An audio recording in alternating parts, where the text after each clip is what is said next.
Diễn đàn Kinh tế Xã hội Việt Nam VSEF 2022 là diễn đàn thường niên bàn về những vấn đề thời sự quan trọng nhất của đời sống kinh tế xã hội của đất nước.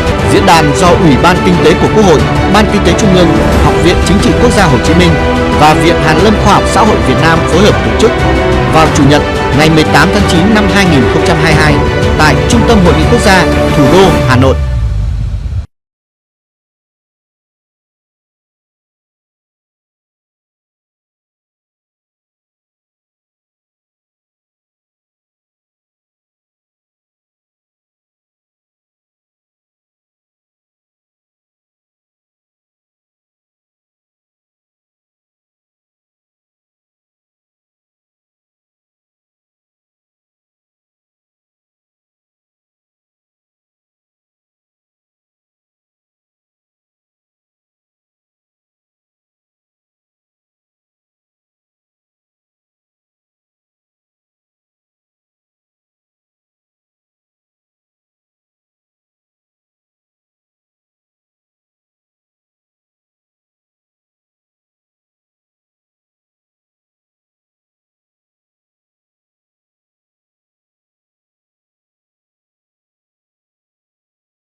Có bố trí đồng hồ đếm. We have the clock provided to ensure that all the interventions are within 15-minute limit. Now I would like to invite Mr. Nguyễn Phong, member of the Party Central Committee, to make presentations on the first thematic session on stepping up institutional reform, improving land-related policy, important solutions for socio-economic recovery and development. Please have the floor.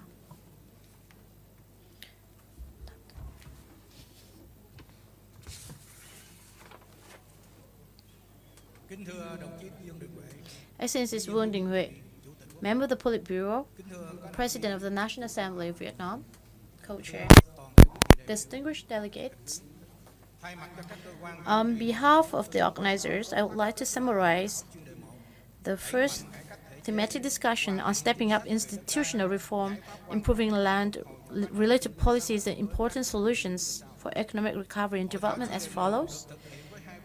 There were two main sections, namely presentations and Q&A were held with great success. There were three presentations by the representatives of the National Assembly's Law Committee, the National Economic University, and the former Deputy Minister of Natural Resources and Environment.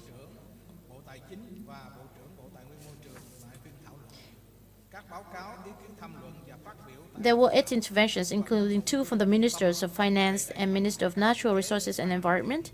The presentations and interventions focus on the key items of promoting institutional reform, improving land policies as follows.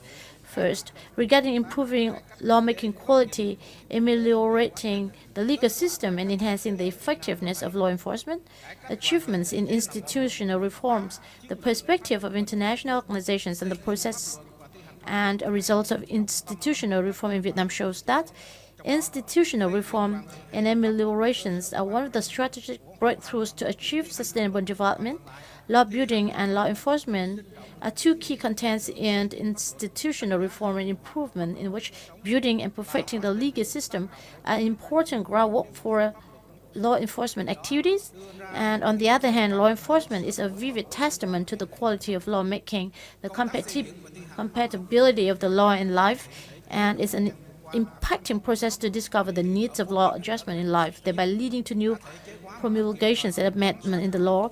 The work of building and enforcing the law in institutional reform and improvement in recent years has made many contributions, reflected in 4 major aspects. First, has been institutionalized in a timely, decisive manner with the guidelines and policy of the party on pandemic prevention and control, supporting the people and businesses and overcome the negative impacts of pandemic. Second, drastically review and overcome obstacles and overlaps in the legal system to remove the bottleneck, promote all the resources for development, turn changes into opportunity. Third, legislative work is renewed toward being more proactive, flexible, with the motto of the National Assembly to act to build institution and law to serve development. Fourth, the inspection and supervision of the organizations of law enforcement has been strengthened. On perfecting the land-related policy, breakthrough reforms in the amendment of the land law in the time to come will bring positive impacts, making land and important resource in economic development. It is required to enhance the role of the market in land use and management, improve the role of the owners, representative, and the state's management capacity on land, resolutely prevent and combat corruption in the land sector, requirements to ensure the harmonizations of the interests between the state, investor, and people, with people at the center. There are 3 contents seen as a breakthrough by the delegates. First, an important tool to demonstrate the state power, that is, planning, needs to be renewed in both content and form, must demonstrate the powers and responsibility of law enforcement agency and thoroughly solve difficulties, problems, and shortcomings caused by planning work. Second, land valuations, or more broadly, land economic and financial work. Thirdly, the completions of a digital database and national information system on land in a centralized, unified, multi-purpose and interconnected manner.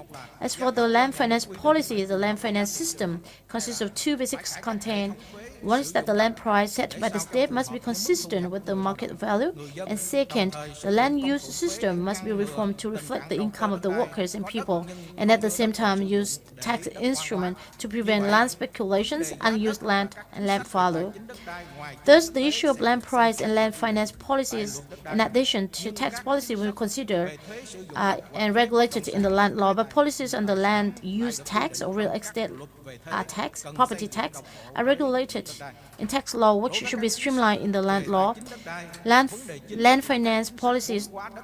The main issue in land capitalizations policy in the public and private sector, the policies of land capitalizations in the state sector focus mainly on innovating the mechanisms of land collection so that the main source of revenues come from taxes and the revenue from the added value of land are brought by investment in land.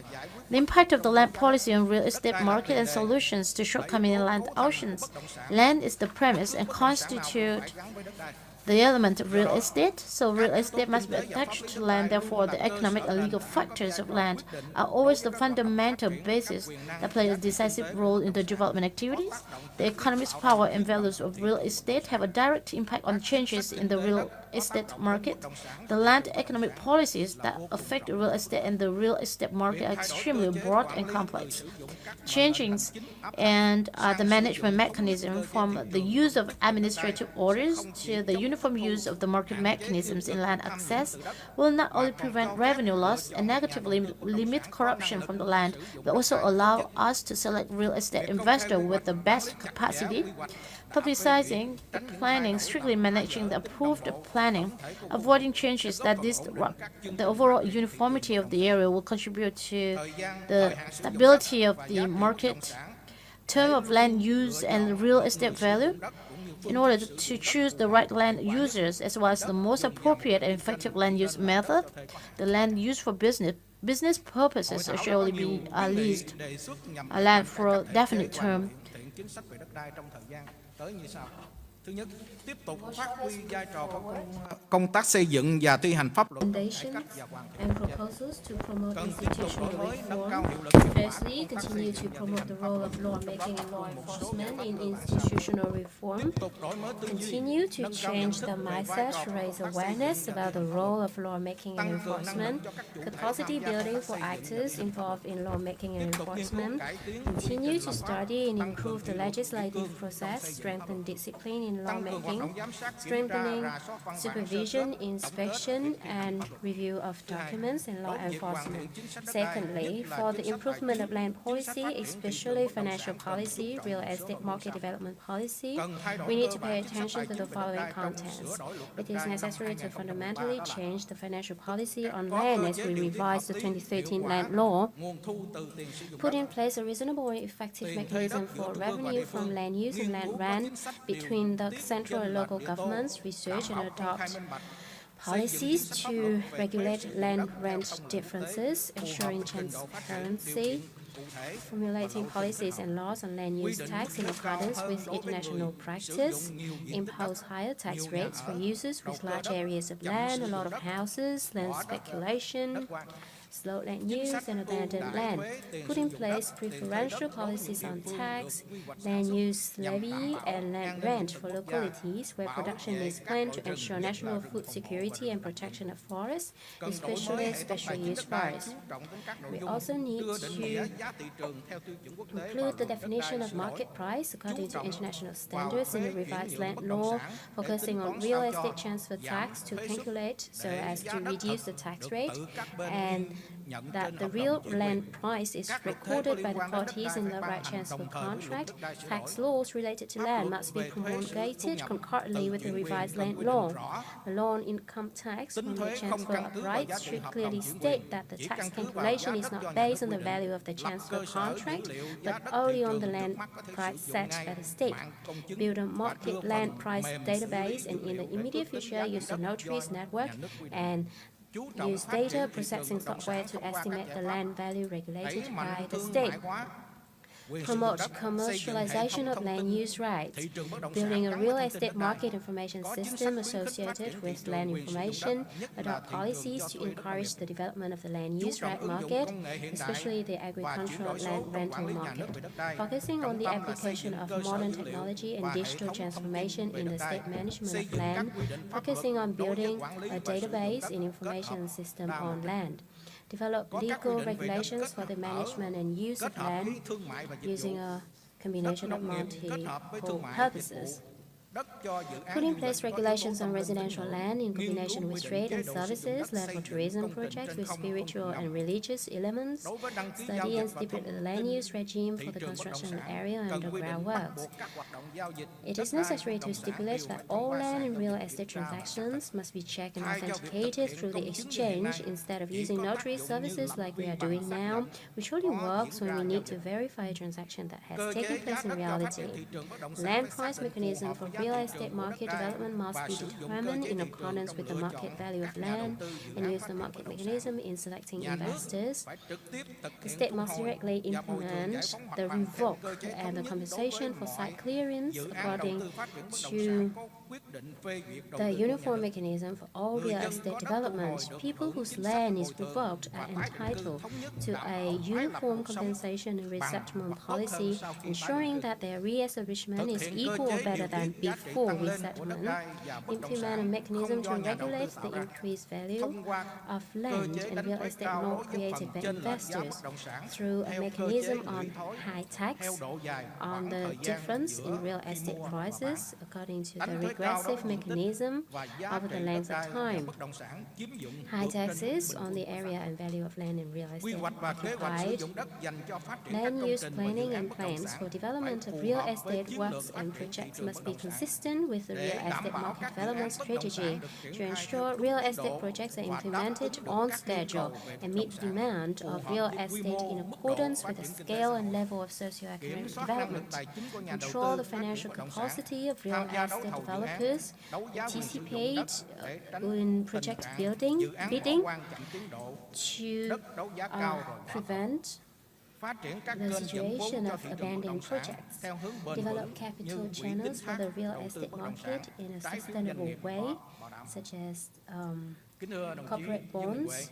Your Excellency, Mr. Vương member of the Central Party Committee, President of the National Assembly, co-chairs, participants, distinguished guests, the above-mentioned elements are the main points discussed at the first thematic discussion. On behalf of the co-chairs, I would like to report to you these elements. I wish you all good health, happiness and success. Thank you. Xin cảm ơn Phó trưởng Ban Kinh tế Trung ương Nguyễn Thành Phong với phần trình bày tóm tắt rất đầy đủ. Thank you, Mr. Phong, for a very comprehensive and insightful summary of the first panel. Next, I would like to invite Mr. Lê Văn Lợi, Deputy Director of Ho Chi Minh National Academy of Politics, to deliver a briefing of the panel 2 on promoting, improving the implementation of policies to support businesses and employees, creating a momentum for production, business recovery, and sustainable development. His Excellency Vương Đình Huệ, President of National Assembly,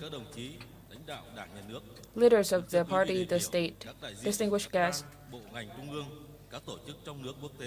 representatives from state agencies, enterprises, international organizations. Ladies and gentlemen, this morning in the second panel discussion on promoting the implementation of policies to support businesses and employees, creating a momentum for production and business recovery and sustainable development, experts and researchers have shared substantive issues of socio-economic development and make recommendations on how to improve enterprises' resilience and ensure social security for the people and ensure sustainable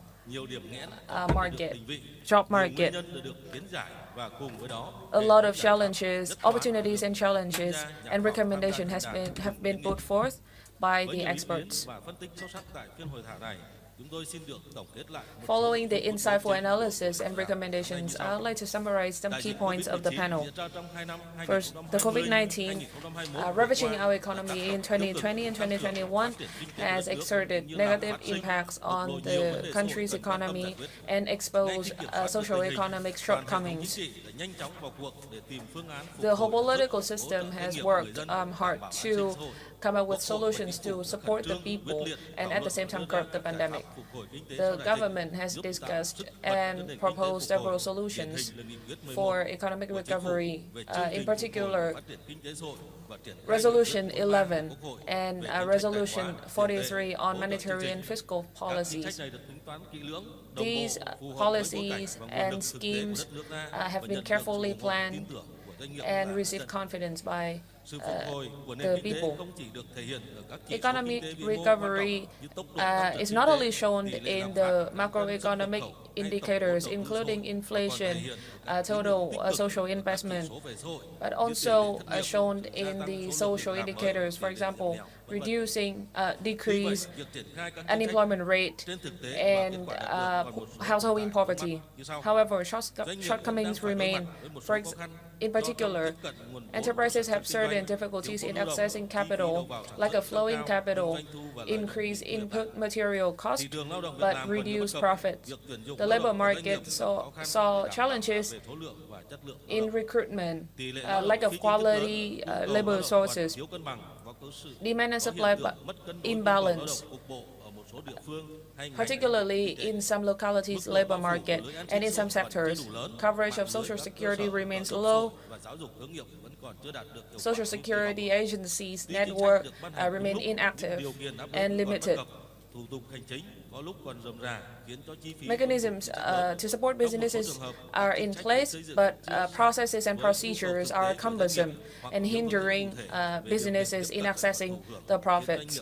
For example, lack of instructions for enterprises to register for support package, policy scale, and support scale remains uncomparable with the demand of support from enterprises and labor market. Given the shortcomings and challenges, the experts and researchers have proposed several recommendations. Some major ones are as follows. First, we need to control the pandemic, ensure macroeconomic stability, particularly financial stability, and ensure the major balances. This is key to our economic recovery and development. Secondly, we need to expedite in our clearance of blockages in administrative procedures, streamline the procedures, and increase the possibility of accessing to capital support for enterprises, especially SMEs, those in tourism, logistics, real estate, etc. Thirdly, we need to promote developing policies for labor market that is modernized, streamlined, increase social security coverage, streamlining training programs for skilled workers, including introducing new modern training methods, expanding the scale and diversity, and align the training programs with the demands and interests of enterprises. Fourth, we need to help localities to finalize their own socio-economic development plan to ensure consistent synchronization for the locality and national development. Fifth, we need to expedite the digital transformation in public management and public services for the people. Concrete solutions include introducing one-stop shop and synchronized database and digitalized services. Finally,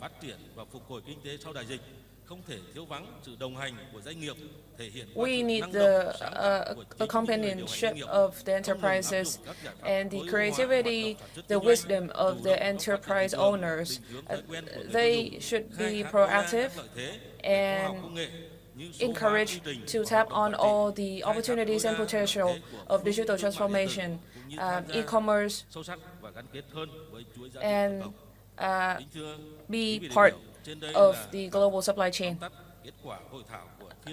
Aforementioned are all the key points that have been delivered in the second panel on fostering the implementation of policies to support business and employees, create momentum for production and business recovery and sustainable development. On the last note, may I wish distinguished guests, leaders, His Excellencies, great health, happiness, and success. And I wish our forum a great success. Thank you.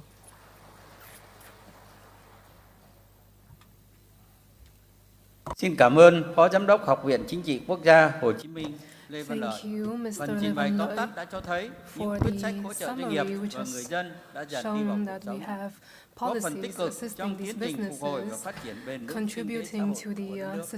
Kính thưa quý vị đại biểu, tiếp theo xin trân trọng mời ông Trần Quốc Phương, Thứ trưởng Bộ Kế hoạch và Đầu tư trình bày bài tham luận với chủ đề bối cảnh quốc tế, tổng quan kinh tế xã hội Việt Nam năm 2022 và triển vọng năm 2023. Xin mời đại diện Ngân hàng Thế giới tại Việt Nam chuẩn bị. World Bank, please prepare.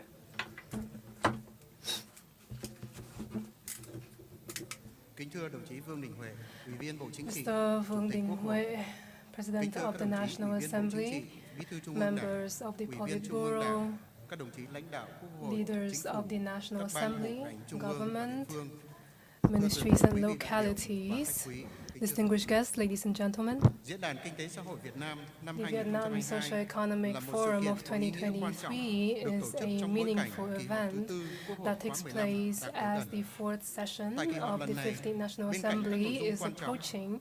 Aside from important contents, the National Assembly has given feedback on the situation of the economy for 2022 and laid out plans for development in 2023.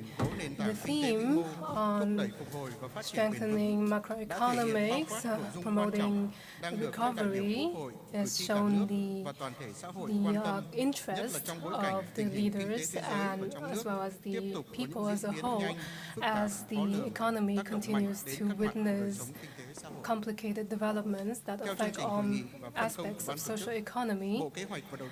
According to the program, the Ministry of Planning and Investment would like to talk about an overview of the global situation as well as prospects for 2023 as follows. Since the emergence of the COVID-19 pandemic at the beginning of 2020, the world has faced many unprecedented issues as well as the rapid changes in policies of countries. At the beginning of 2022, despite the situation has gone under control, it's still happening complicatedly along with the Ukrainian-Russian crisis and other issues such as rising prices of energy and the reversal of policies of other countries. After being very cautious during the COVID-19 pandemic, there have been the reversals in policies which has negatively caused adverse effects to the economic growth. And there are, of course, other problems such as food security and climate change. According to our directions, the Ministry of Planning and Investment has worked with other agencies to advise and to the government on the plans of socio-economic development. And we have made assessments on emerging issues such Nguy cơ suy as, thoái tại một số nước lớn trở first nên of rõ all, ràng is hơn. the risk of Tình trạng thất nghiệp recession tại in Mỹ, major Canada countries is tăng so với becoming đầu more năm apparent 2022. compared to Lạm the phát tại Mỹ beginning of tăng trong tháng 8 nằm 2022. ngoài dự báo đã đạt đỉnh và sẽ yếu đi. Nguồn It cung will khí đốt, peak giá điện trở thành thách thức and chưa từng có then tại EU. decline Mỹ và in các the nước G7 US áp giá trần and xuất the giá dầu xuất khẩu European của Nga. Union. Áp lực làm tăng giá dầu The có thể giảm bớt rising oil nhưng còn rất khó dự prices has đoán. caused pressure Hạn hán kéo dài trên diện rộng and tại Trung Quốc và emerging EU. and Chính sách của Mỹ về long-lasting công nghiệp bán droughts dẫn, has also căng been thẳng an địa chính trị gia effect. tăng tại một số khu vực. There's also Trung Quốc và một số been nước gia tăng mức độ geographical, nới lỏng chính sách tài khoá tiền tệ, geostrategic trong khi Mỹ, tensions EU, Anh và nhiều among the nước phát triển region. tiếp tục thu hẹp chính sách tiền tệ. Bên cạnh đó, các nước In vẫn tiếp tục tìm kiếm addition, cơ hội phát triển mới countries are thông qua thúc seeking đẩy phát triển kinh tế opportunities số, for chuyển đổi số, development, kinh tế xanh, kinh tế such tuần as hoàn, the digital giảm phát thải khí carbon, transformation, thay đổi hành vi đầu tư, tiêu reducing dùng, nâng cao carbon hàng rào kỹ thuật đối với emissions, hàng hóa nhập khẩu, thúc đẩy among sản xuất trong nước others, nhằm nâng cao năng lực nội tại, promoting tính tự chủ của nền kinh tế, domestic áp dụng thuế production. tối thiểu toàn cầu, v.v.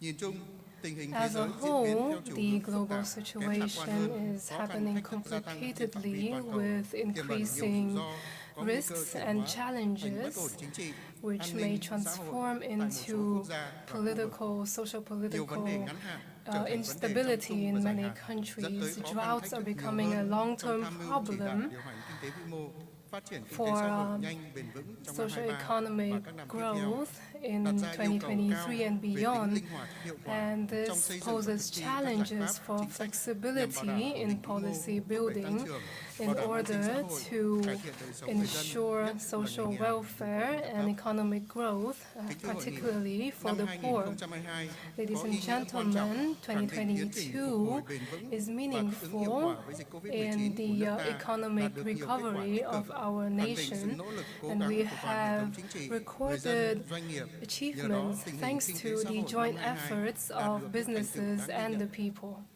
Nền kinh tế có bước phục hồi tích cực The ngay từ đầu năm economy 2022. has rapidly Tăng trưởng recovered GDP since the 6 tháng beginning tăng of 6,42% so với cùng kỳ. 2022, and Theo our nhiều dự báo GDP khác nhau, growth has reached nếu tiếp over tục duy trì đà phấn 6%. đấu và bối cảnh According thuận to lợi, khả năng tăng forecasts, trưởng if the GDP cả momentum năm is có thể đạt cao maintained, hơn mục tiêu đã đề ra, đạt our khoảng growth 7%. may Ví dụ, exceed như Quỹ tiền tệ thế giới expectations IMF over dự báo tăng 7%, 7%.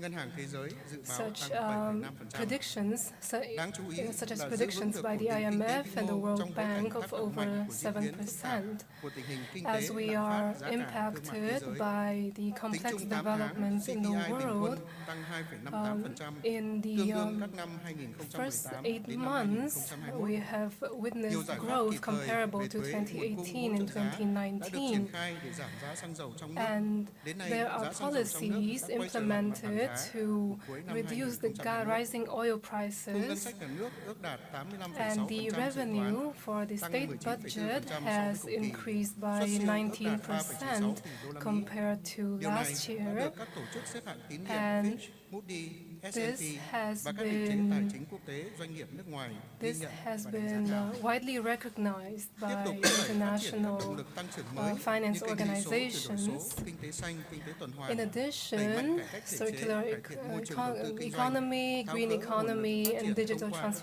xây dựng transformation trình is ban hành cơ chế chính sách developing đặc thù cho through Khánh Hòa, Cần the Thơ, các nghị issuance quyết của Bộ of Chính trị, chương trình hành động của policies Chính phủ for về phát triển vùng Trung Du, miền núi phía localities Bắc, Tây Nguyên, Đông Nam Bộ, đồng bằng and sông Cửu Long, as well as hoàn thiện plans chính sách for pháp luật về đất developments đai, for nông the nghiệp, nông dân, Midlands nông thôn và kinh tế and tập thể. for Tập trung rural nguồn lực đẩy nhanh tiến areas, độ hoàn thành, as đưa vào sử dụng Vietnam một số công trình hạ tầng quan focuses trọng our liên vùng. efforts Tác động on lớn đến kinh tế xã building hội như cao tốc Bắc Nam, đoạn Cao Bồ Mai Sơn, infrastructure đoạn La Sơn Túy Loan, cao tốc Vân Đồn Móng Cái, Hạ in Long Móng Cái, Vân cầu Đồn, Thủ Thiêm Móng 2, Cái, v.v. Hạ Đồng Long. thời, tiếp tục quan tâm phát triển các lĩnh At vực the xã same hội, time, văn hóa, much lao động attention việc làm, has been giáo dục, chăm paid sóc sức khỏe nhân dân, to giữ vững quốc phòng an ninh, thúc đẩy các hoạt động ngoại giao đối ngoại hiệu quả trong tình hình mới. training. Nhiều chính sách giải pháp hỗ trợ doanh nghiệp, There người have lao động, been người dân various bị ảnh hưởng mạnh policies bởi đại dịch tiếp tục được triển khai đồng for bộ, the hiệu quả, people, thực hiện đầy đủ, assisting kịp them thời through this chế độ chính sách difficult bảo đảm an sinh xã period. hội, to improve their livelihoods and ensure social welfare. 2022 is the year that reviews the halfway phase of the 5-year plan, and it's an important foundation for Vietnam to continue reaching our goals. However, forecasts have seen that 2023 is a year that will witness many difficulties as the world is facing unprecedented challenges and the economy is slowing with risks of recession, with midterm challenges in many countries, as well as geostrategic competition. From a positive standpoint, this is an opportunity for Vietnam and other developing nations to participate in the global value chain. Since the outbreak of the COVID-19 pandemic, many countries have loosened their monetary and fiscal policies. However, due to adverse effects, this has caused inflation, and many countries have in turn tightened their fiscal policies. And many economies are witnessing recession. In order to recover, countries have to return to a loosened fiscal policy. In the fourth quarter of 2022 and in 2023, the economic growth will witness more difficulties. The World Bank forecasts that the GDP of Vietnam will be at 7.5% in 2022, but in 2023 we will only be at more than 6%. And the public capital from the Socio Economic Development Plan is being maintained, and the business environment is constantly being improved. However, with the openness of the economy and the limited self-reliance, there are still many risks and challenges, especially the pressure of inflation and supplies, and the stabilization of the markets is happening unpredictably amid various challenges. The Ministry of Planning and Investment is building a plan for 2023 with 15 criteria, which follows up on the developments of 2022 to manage inflation at a reasonable rate, to further improve the lives of the people. And the Ministry of Planning and Investment has also determined objectives for 2023, which include 12 of them. In the current situation, we must make the best effort to implement the resolutions of the National Assembly and various development plans, and adapt flexibly to emerging situations and long-term and mid-term challenges in order to reach the 5-year plan goals. We have to promote the growth of the economy while also ensuring major balances. We also have to ensure the development of culture and social economy and improve the livelihoods of the people, particularly of the vulnerable. In the implementation, we must closely monitor to well implement and to respond in a timely manner and report to competent agencies in a timely manner. Ladies and gentlemen, at the forum, the Ministry of Planning and Investment is honored to provide this report, and we are glad to receive feedback, thoughtful comments on the development of social economy in 2022 and beyond. On this occasion, the Ministry of Planning and Investment would like to wish the President of the National Assembly, along with distinguished guests, good health and success. May our conference be a success. Thank you.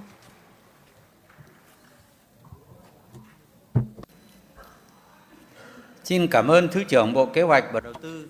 Thank you very much, Vice Ministers Trong bối of cảnh chính Planning and trị, kinh tế Investment. xã hội trên thế giới có nhiều biến Given động, the tiềm ẩn nhiều rủi ro đối với nền kinh tế xã hội của Việt Nam. developments Kết in quả đạt the được trong world 8 tháng đầu năm posing đã the có risk rất nhiều to điểm Vietnam. sáng, chứng There tỏ have been sự a quyết lot of tâm, highlights in the đồng lòng first của 8 cả hệ months. thống chính trị It shows vượt the qua goodwill thách of the thức, entire giữ vững ổn định political kinh tế vĩ system and mô, the people đảm in bảo an sinh xã ensuring hội, hướng macroeconomic đến phát triển bền stability vững.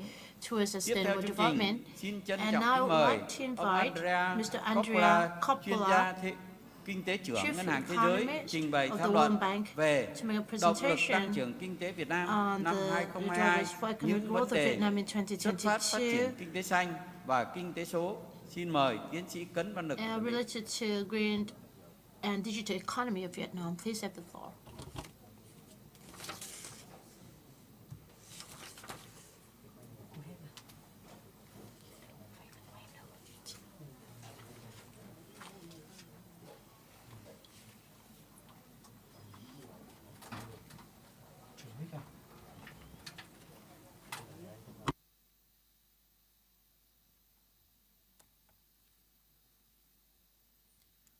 Honorable Chairman of the National Assembly, Honorable President of the Ho Chi Minh National Academy of Politics, Honorable Vice Chairman of the National Assembly, Honorable Deputy Prime Minister, experts and delegates, distinguished guests, let me start by thanking the National Assembly for inviting the World Bank to participate to the 2022 Vietnam Socio Economic Forum. It is an honor to be here with you today and contribute to this event. I will deliver a short presentation organized around three main parts. First, I would like to offer some remarks about 2022 macroeconomic developments in Vietnam, including drivers of growth and policies to be considered to continue strengthening the country's macroeconomic stability. Second, I'd like to talk about the importance of promoting green growth and propose some suggestions for authorities' consideration. And third, I would like to make some remarks about the digital transformation agenda, which is key to boost productivity in Vietnam. So, with the first slide of the presentation, I would like to reflect on the fact that macroeconomic data suggests that Vietnam is defined a stagflation narrative of low growth and high inflation that many countries in the world are currently experiencing. The left chart in this slide tells us the story of Vietnam's economic rebound following the COVID shock.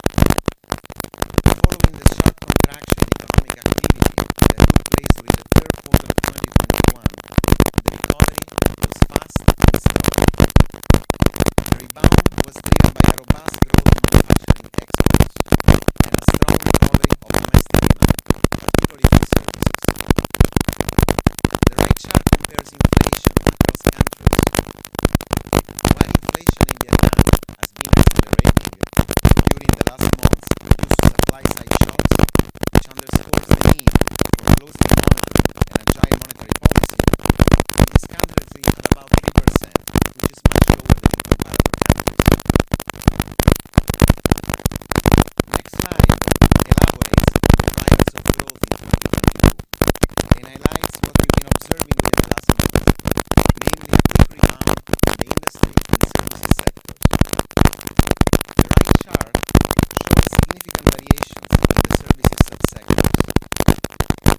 Some subsectors, like finance and banking and information and telecommunication, have been particularly resilient. Other subsectors, like transport, storage, and retail services, showed strong recovery, whereas accommodation and catering services, which were affected the most during the lockdown, rebounded quickly, but still need to complete the recovery. Overall, Vietnam is showing a positive performance in 2022, thanks to sound fiscal and monetary policies, which supported macroeconomic stability. In the current global context, characterized by uncertainty and risks, Vietnam's policymakers have the difficult task of balancing the need to provide continued policy support to solidify the recovery with the need to contain emerging inflation and financial risks. High uncertainty will require the policy mix to be adapted to changing circumstances. Going forward, authorities might want to consider a more supportive fiscal policy stance by addressing the under-execution of the public investment program to hedge against downside risks to growth. Inflation risks call for agile monetary policies, with monetary authorities ready to tighten their stance in case inflation moves above the 4% target. Also, financial risks could be managed proactively by intensifying prudential supervision to strengthen the resilience of the financial system. Continue ensuring macroeconomic stability is key to promote Vietnam's sustainable development, which is a crucial topic that brings me to the second part of the presentation. So, data confirms that Vietnam continues growing fast, but its growth model starts facing headwinds as the demographic dividend is fading and given the challenges to sustain a resource-intensive development model. In this context, to meet its ambition of becoming a high-income country by 2045, Vietnam might want to consider updating its growth model by putting productivity growth front and center and promoting a more efficient use of the country's main assets: productive capital, human capital, and natural capital. In parallel, Vietnam could leverage the mega trend of digital transformation to further boost productivity growth. While a more efficient use of productive capital and human capital is key, today's presentation focuses on natural capital and green growth and the potential of digital transformation, as both the green transition and the digital transition will be shaping Vietnam's future. Addressing environmental and climate-related challenges is already one of the pillars in the country's strategy. Such emphasis on green growth is the response to the recognized deterioration of the country's stock of natural capital and to the fast increasing risks associated with global climate change, which could endanger Vietnam's goal of becoming a high-income economy by 2045. Vietnam's people are among the most vulnerable in the world to climate change, facing hazards caused by rising sea levels, typhoons, and floods. Businesses are also affected. The right chart in this slide summarizes the responses of more than 10,000 Vietnamese and foreign-owned businesses to a survey, and it shows that the majority of firms suffered a negative impact on production and labor productivity as a result of climate change-related shocks. Climate change could also undermine Vietnam's export competitiveness in global markets due to changing behaviors by consumers, importers, and international investors who are increasingly attracted by green industries and green products. In this context, a gradual decarbonization of the economy could improve the country's competitiveness, and investments in adaptation to climate change would minimize the costs associated with natural disasters. So, against this background, the World Bank has just published a new report called Vietnam Country Climate Development Report that tries to respond to a fundamental question: how can Vietnam keep growing fast in a context of climate change? And to respond to this question, the report considers two main pathways to promote green growth in Vietnam: the resilient pathway and the low carbon pathway. This slide summarizes the main recommendations considered in the report for the resilient Vietnam pathway. These recommendations are categorized around 2 priority packages, which have been identified to prioritize measures based on urgency and potential impact. First, the World Bank would like to underscore the importance of a coordinated regional program for the Mekong Delta, focusing on stemming land subsidence and saltwater intrusion. Existing physical assets could be retrofitted to become less vulnerable to inundations, and adjustments to the legal framework, including the land law, could be considered to protect the environment. And second, it would be important to consider the preparation of an integrated coastal resilience investment program for main urban centers and connecting infrastructure. Coastal areas are prone to extreme weather events, highlighting the need to upgrade road and power assets to climate-resilient design standards. In addition, since it is impossible to eliminate all risks, a greater use of insurance and risk hedging instruments could be considered. Next slide summarizes the main recommendations for the low-carbon Vietnam pathway. First, promoting an acceleration of the clean energy transition is a priority, as the energy sector accounts for about 60% of the country's greenhouse gas emissions. Renewable energy deployment could be accelerated by revising the regulatory framework to encourage private sector participation, and pricing policies could be considered to create incentives to encourage private sector participation and invest in low-carbon sectors. The government may also consider strengthening investments in energy infrastructure, such as transmission, and variable renewable energy integration, including energy storage systems, to accompany private investments in renewable energy.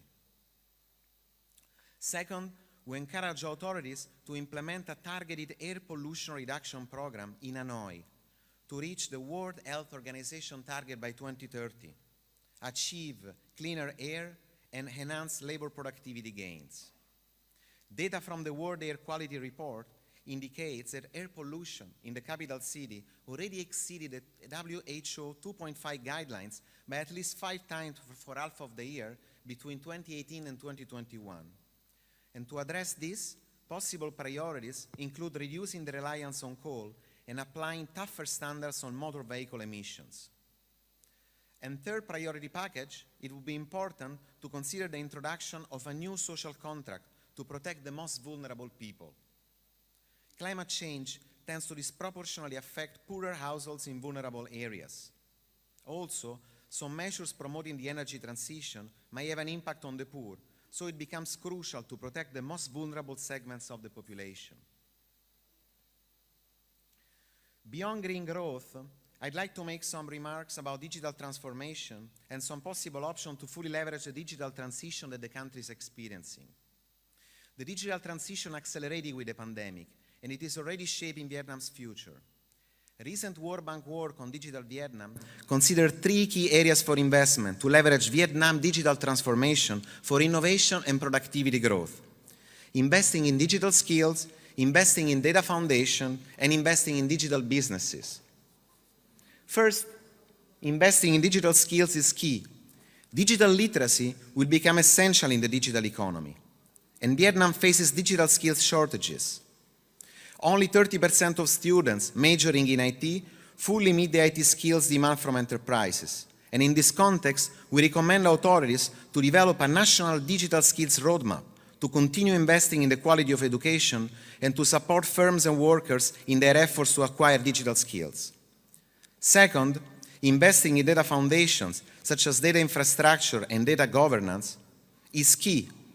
It would be important to encourage rapid adoption of 5G networks and improve cloud readiness. And further strengthening the legal framework regulating data sharing and usage and improving trust and safety in the cyberspace are also priorities. And third, I'd like to conclude my presentation underscoring the importance to support the emergence of innovative businesses that could help to boost Vietnam productivity. Greater competition could create incentives for innovation, and reducing barriers to entry, especially for companies with high technology capacity, could be an effective measure. In addition, financial support to promising startups and technology adoption programs could further promote innovation. Many thanks again for your attention and for the opportunity to participate to the Socio Economic Forum. And I'd like to wish you great health, happiness, and success. Thank you.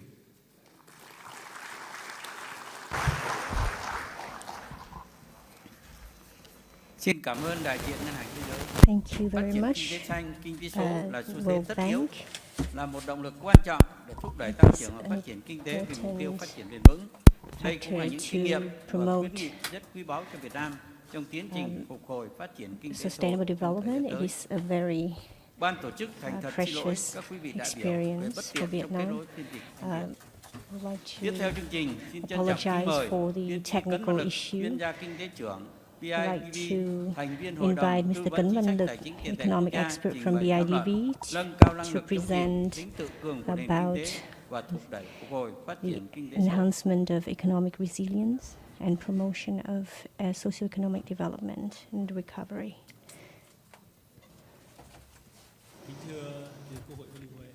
Excellency Mr.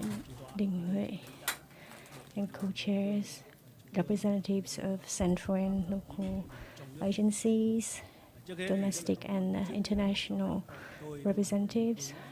I would like to thank for the opportunity to speak. I was very impressed with all the topics discussed this morning, and increasing the economic resilience is of great importance. And so our presentation was submitted to earlier, and so within 12 minutes I just want to be very brief.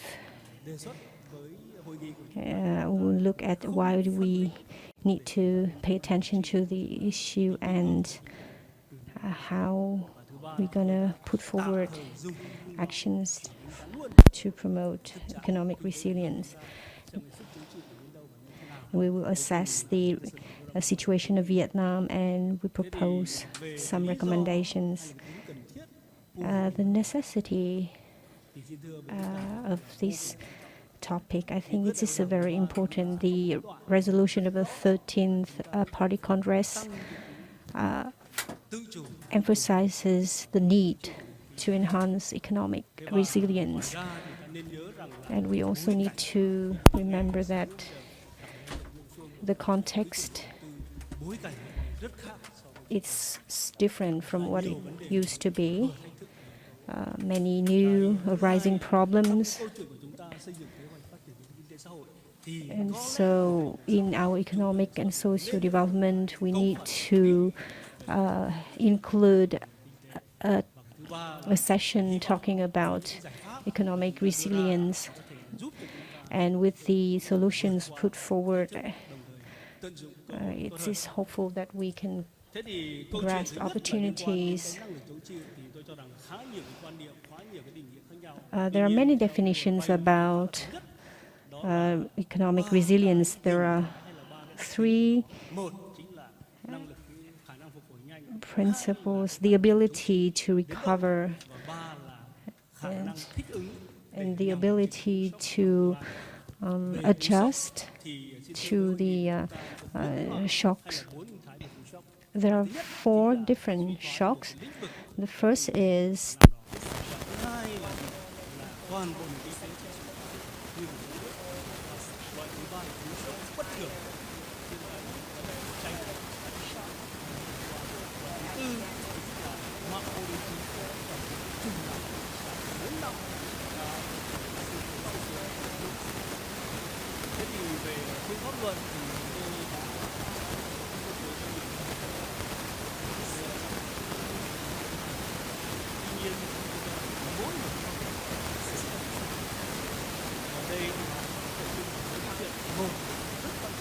things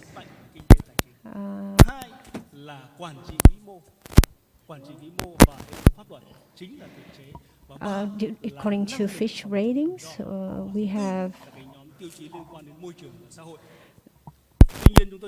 However,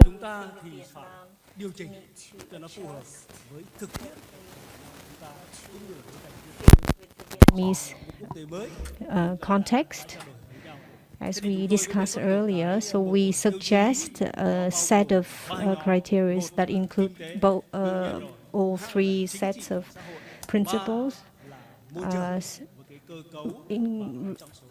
involving socioeconomic development or environment. So the first principle, we need to consult learn from the good experience from the world, and second, we need to stay in line with all the climate change response, and the third, we need to be able to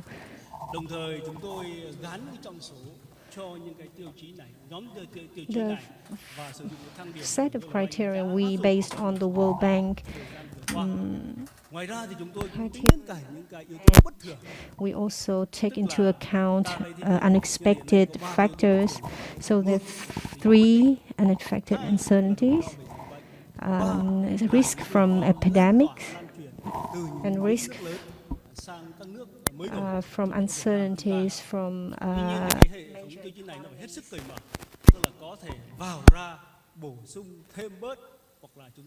However, we should be very flexible. Về trong số thì chúng tôi tạm thời đưa cái nhóm tiêu chí về sức mạnh kinh tế tài chính the first set. Vì sao? Vì đây là hai trụ cột vô cùng quan trọng của các anh chị, và chúng ta đã khảo sát rồi 70% khủng hoảng từ năm 1971 đến thời điểm hiện nay thì chủ yếu là hai lĩnh vực, một là tài chính và bất động sản trên thế giới. Trên đây là một cấu phần vô cùng quan trọng, và nếu chúng ta muốn tăng cái tính tự cường và năng lực trị phải tập trung cái trong số nhóm thứ hai chính là trong cái nhóm về sức mạnh thể chế và quản trị vĩ mô, chúng tôi đang để 20%, môi trường xã hội tạm thời để 20%. Và theo đó thì chúng tôi đã lựa chọn những tiêu chí của ví dụ như là tiêu chí sức mạnh kinh tế tài chính thì tôi bổ sung ví dụ như là mức độ tập trung của chúng ta ở một số lĩnh vực ngành nghề như thế nào. Hai là cái vai trò của nông nghiệp nông thôn của chúng ta trong nền kinh tế ra làm sao. To the change, and we take into hai vấn đề mới bây giờ chính là an ninh năng lượng và đặc biệt là cái chất lượng tăng trưởng cũng cần phải hết sức chú trọng. Ngoài ra thì cái mức độ chống chịu của khu vực tài chính. We also need to look into the resilience of the financial and banking sector, which is very important to Vietnam's economy. We introduced 5 sub-indicators in terms of institutional capacity and macroeconomy. Of course, macroeconomy governance is important. We also look into the institutional capacity, especially for a new business model. For example, green economy, circular economy, or energy transition. We also care about digital security, cybersecurity. In terms of social and economic sphere, we have 5 indicators. First one, Human Development Index, which is already in place by UN. Secondly, healthcare coverage, human resources, which focuses on capacity. We also look into climate change indicators. So overall, there are 22 different indicators. We have used this model to quantify the resilience level of Vietnam economy. So in the first group, of financial and banking power, our score is 0.33 out of 0.5. And the red highlight here means that there is room for improvement, including income per capita, financial market development, global supply chain participation level. In terms of macroeconomic and institutional capacity group, we place great importance to the institutional capacity to implement green and circular economy. Last group of environmental and socio-economic development. 3 red highlights are labor skills, CO2 emissions, and global risk index. These are where Vietnam needs to work hard on. On this ground, our final scoring is 0.57 out of 1. This is upper intermediate level of the ranking. We already exclude other risks, for example, risk of pandemics, major powers impacts on Vietnam, as I have delineated before. So the final score is 0.52 after exclusion of these factors. So 0.4 to 0.6 is the intermediate, so 0.52 is like upper inter. The preliminary conclusions on resilience and self-strength of Vietnam is that we are at an upper level. However, the risk of falling down the scale, the ranking, is high. Given a lot of uncertainties we are facing and about to face. Therefore, we make 6 recommendations. First, to build a system of criteria to access and measure the resilience and self-strength of the economy. Because for now, a lot of assessment is non-criteria based and more general. Second recommendation, to strengthen policy coordination to ensure macroeconomic stability and focusing better on the quality of goods and sustainable development. Third recommendation, to improve institutional capacity to promote green, circular, digital economies, which are all trendy worldwide. And as the representative from World Bank, this is a momentum for growth to ensure that we have sustainable development in the future. Fourth recommendation, we need to have specific strategies and solutions to improve the resilience and self-reliance of the economy in the time to come.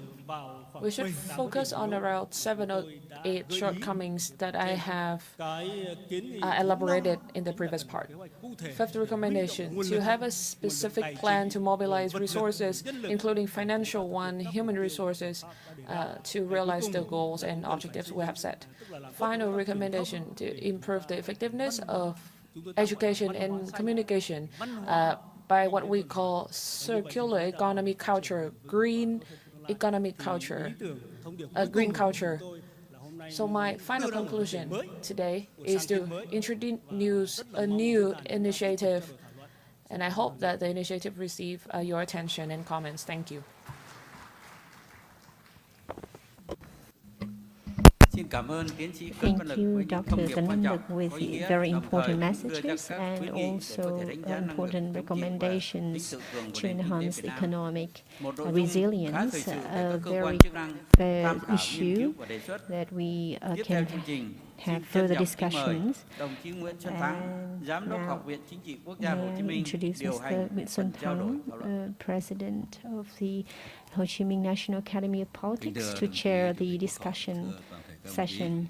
Ladies and gentlemen, we have listened to 2 speeches summarizing the main issues of this morning thematic sessions, and we have listened to 3 different presentations outlining recommendations and proposals to enhance economic resilience, microeconomic issues.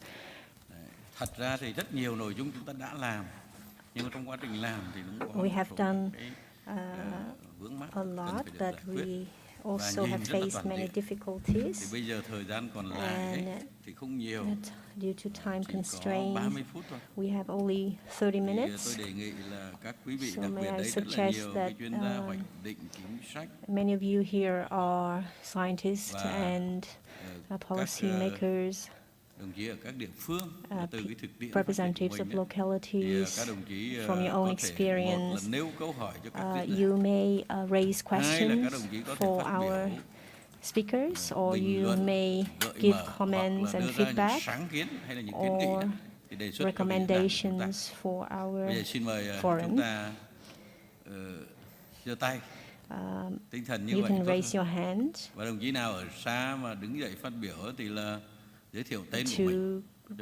raise your question. The floor is open for your questions.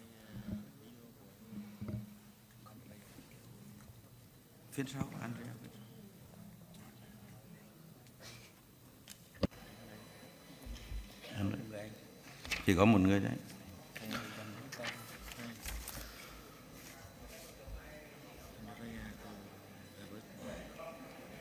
Cái chương trình này không thấy.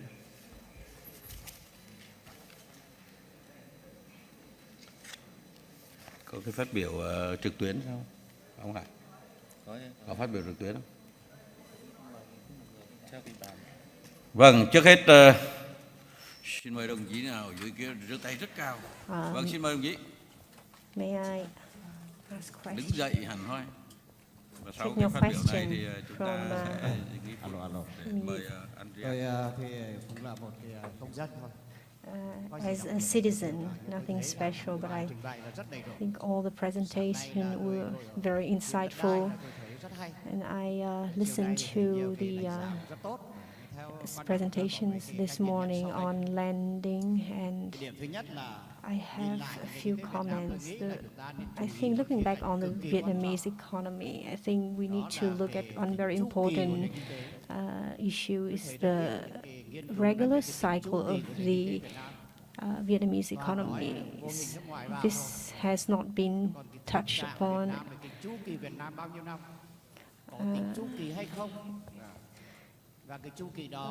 The periodically of the it has not been clear. Is that a 8 or 9 year periodically, or how to speed up the cycle, and will we get out of the cycle or stay behind? The second, I think the potential of our economy is great, but a lot has been wasted. Two things have been wasted: time waste,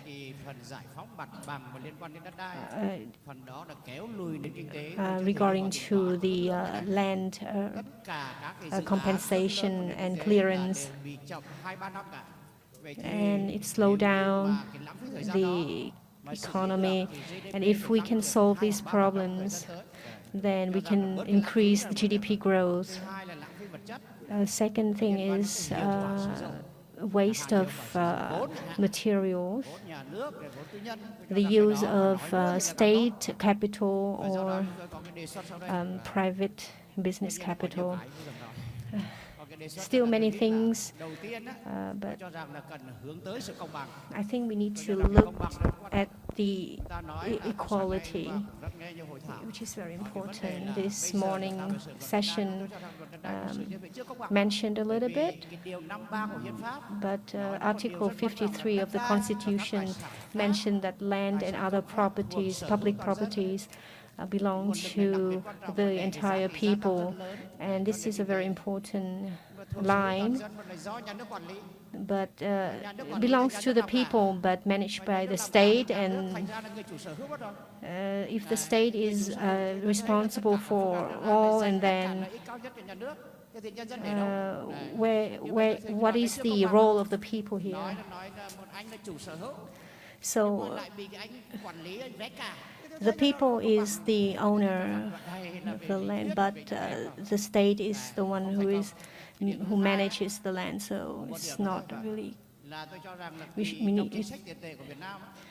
In Vietnam's monetary policies, M1, M2, M3, we lack of theories and practices, and so financial banks are responsible for this.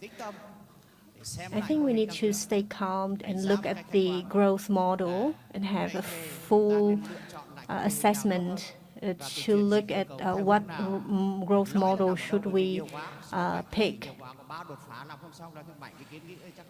So 3 breakthroughs and 7 recommendations is too much, and we need to summarize and mobilize all the potentials and reduce wastes in terms of time and the resources, especially the issue of site clearance. So this is my comment, and I wish the forum a great success. Bây giờ chúng ta sẽ nghe một ý kiến đến từ trường đại học Indiana. Also listen Xin to mời giáo sư a speech Andrea from Indiana University, United States, Dr. Andreas Hogreich.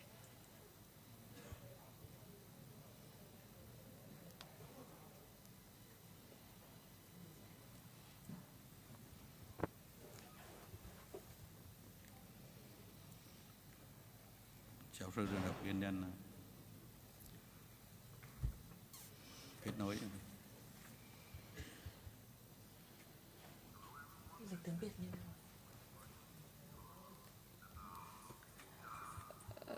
Xin kính chào các quý vị đại biểu. Xin cảm ơn ban tổ chức đã cho tôi cơ hội được phát biểu về dự báo chính sách tiền tệ tại Hoa Kỳ và tác động lên thị trường mới nổi.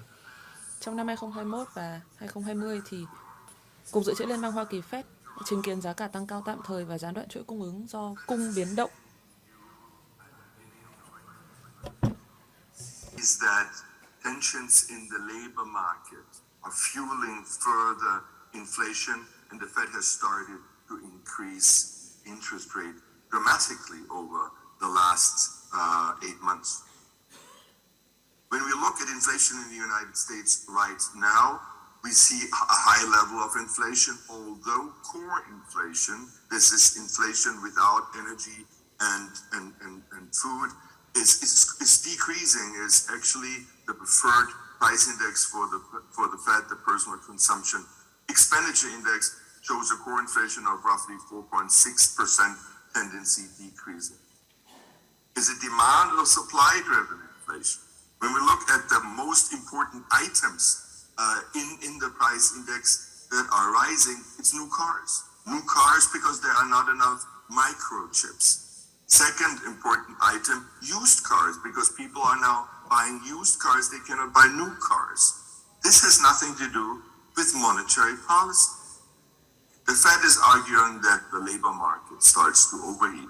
However, the unemployment rate in the last month in the United States has actually increased from 3.5 to 3.7%, and also the labor market participation rate has increased. That means more and more people are returning to the labor market. We see here a phenomenon that we can observe in the United States, in Europe, and also in Vietnam, that during the pandemic, a lot of people have left the labor force and are now slowly returning. And this will, in my view, stabilize the labor market. When we look at the wage increases in the United States, year to year, it's 5.1%. So in other words, the real increase in wages in the United States was, whatever inflation index you take, was stable or even slightly negative. When we look, what are the markets saying? What are the markets forecasting? We look at the Fed Fund future market at the Chicago Mercantile Exchange. And we see for the meeting next week of the Fed, September 21st, the market expects an increase of interest rates of 0.75%. So that interest rates, the Fed Fund target rate will go up to 3 to 3.25% with a 76% probability. And the market expects a further increase of interest rates in the next meeting in November 22. But we should be cautious here. Most likely the Fed will produce a recession in the United States, and we can already observe now a dramatic cool down in the mortgage market. And so all those factors indicate that the Fed might change its stance of monetary policy already in the second part of 2023. By increasing interest rates so rapidly, the dollar has appreciated significantly, more than 20% against the currencies of its main trading partners. That means for Vietnam that also the Vietnamese dong has increased significantly, for example, towards the euro and other currencies. The US dollar is the international benchmark, and so are US interest rates. And so the interest rates for international bonds issued by emerging economies also have to increase, and most likely several countries, Africa, but not only Africa, might face payment problems in the future. What we could also observe in the market is a significant disinvestment, a capital flight out of emerging market bonds of around $50 billion in the first 6 months of 22. Vietnam has weathered the pandemic relatively well. The economic growth for 2022 is expected to be clearly above 6%, and inflation is under control, particularly core inflation is low and stable. The exchange rate of the Vietnamese dong against the dollar is a very sensitive asset class. And therefore, I would not recommend a strategy of depreciation of the dong against the dollar, because this would risk financial sector stability. While macroeconomic stability should be the main policy objective, in my view, at this stage, I do not necessarily recommend an increase in interest rates or use that instrument very cautiously. Rather, use prudential fiscal spending to stabilize economic expectations. As I mentioned earlier, I expect already in the second half of 2023, the Fed to change its stance of monetary policy, probably start to decrease interest rates and take away pressure from emerging market economies. Thank you very much. Xin cảm ơn giáo sư Andrea Ausket, phải nói rất là am hiểu về thực tế của kinh tế Việt Nam. Thank you, Dr. Andrea Ausket, for your deep understanding of Vietnam's economy and your the overview of the current economy of US. Soaring inflation, increasing unemployment rate, interest rate has raised and continue to rise. So recession is looming while inflation continues to rise. And according to your recommendation, we need to be conscious, careful about the monetary policy. And I think the recommendation is actually we need to synchronize all policies. Now we want to listen to an opinion from enterprises on business recovery prospects, and especially how to overcome the challenges in accessing support policies and support packages, particularly following the National Assembly Resolution 43. I'd like to invite Mr. Lê Tiến Trường, Chairman of Board of Directors, Vietnam Textile Corporation. National Assembly President, His Excellency, distinguished guests, ladies and gentlemen, as one of the major key corporations in Vietnam, I'd like to report progress in the textile industry, challenges in the time to come, and recommendations of solutions, especially in export industry. For export industry in general, growth depends on the global demand. In 2021 and first 8 months of 2022, we saw good growth and well exploitation of potential and opportunities. In the first 8 months of 2022,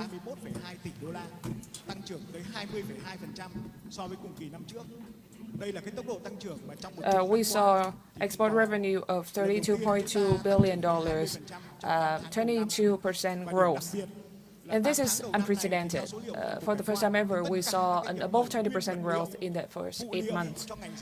And however, the revenue for textile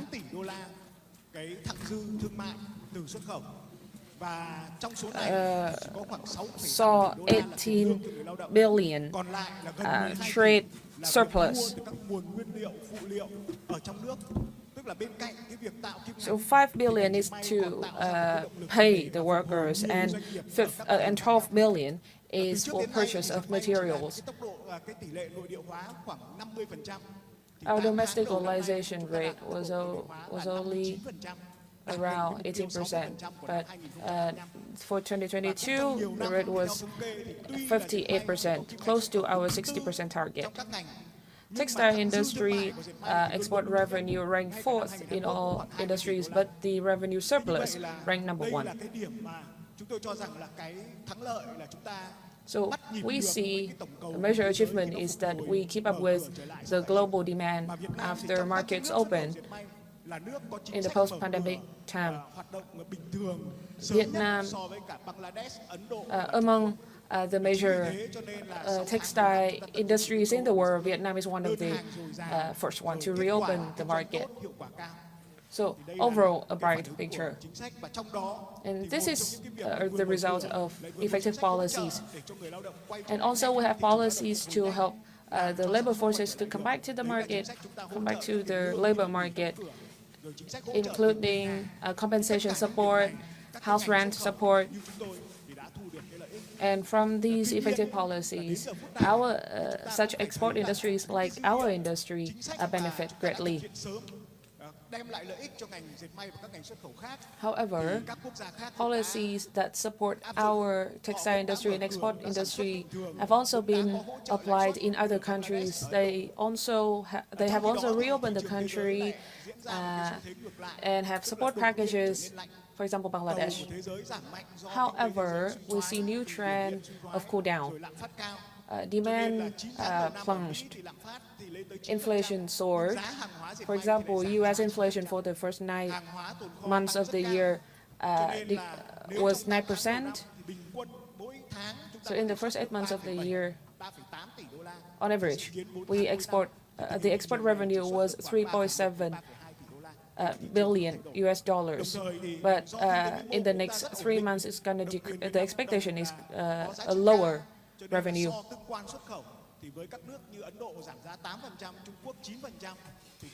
This textile industry is a high-value export industry, and while India or other countries decrease 8 or 9% of the output price, we saw major loss. And as the report by the Ministry of Planning and Investment, we saw sluggish growth and gloomy prospects. So we have some recommendations for the textile industry, an industry with good surplus. First of all, we need to identify priorities. Priorities should be identified based on the potential of trade surplus. And secondly, the possibility of labor use. And thirdly, possibility of increasing localization and improving the overall business environment. Not just the businesses inside the industry, but other industries also. We see challenges in the sense that we enjoy tax-free imported material, but if we buy materials from local businesses, we have to incur VAT and income taxes. So it's more expensive.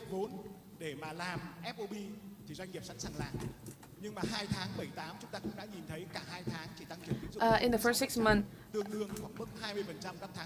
we saw 9.3% credit growth, which is convenient and conducive to FOB. However, in the July and August, the credit growth was just 0.6%.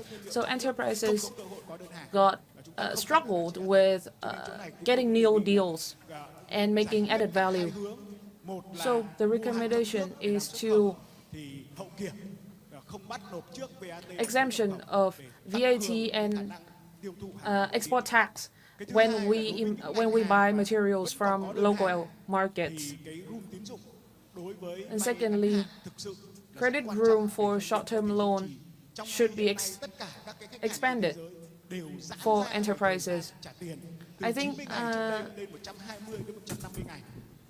enterprises in the world are enjoying incentives, for example, from 90 days of repayment to 120 days. But in Vietnam, we don't have flowing capital, and we have limited credit room.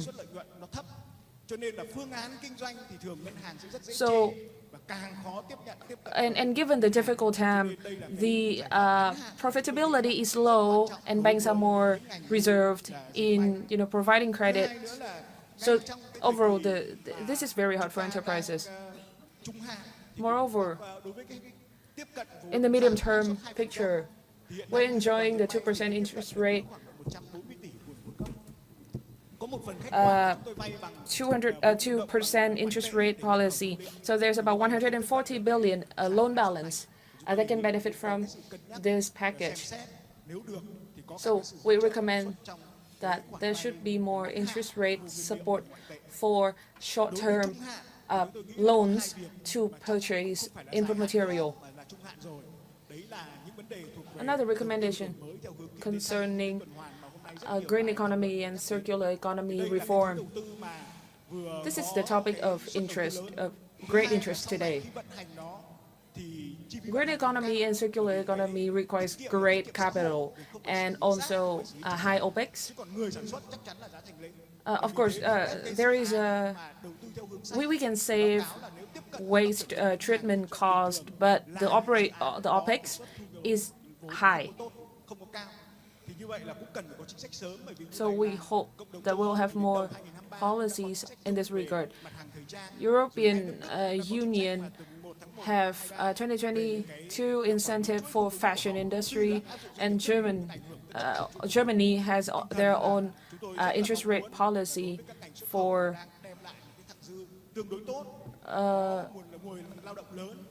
their manufacturing. So we hope that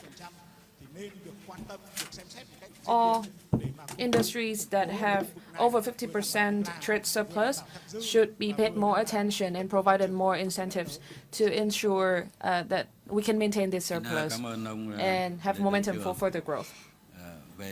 Thank you, Mr. Trường, for your objective reflection of how Resolution 43 is translated into daily business. Policy can be very effective in a certain period of time, but when fluctuations happen, things might change.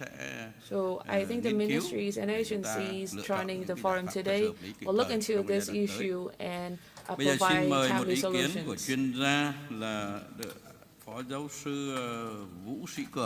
I'd like to invite Mr. Vũ Sĩ Cường to talk about the room for improvement and for exploitation of the fiscal policy. President of the National Assembly, distinguished guests, ladies and gentlemen, I would like to provide a brief summary of the fiscal policy of 2022, as well as measures for 2023-2025. As we can see, the context of 2022, we've had unprecedented fiscal policies. It's my assessment that we had 3 positive results. First of all, in tax reduction, it has stabilized the macroeconomy, as the President of the National Assembly said, and numerous resolutions have been issued, a total number of 59, and this has helped the prices to not skyrocket according to international assessments. Secondly, there have been assistance for businesses which have contributed to stabilizing social economy and resolving the employment issue. Thirdly,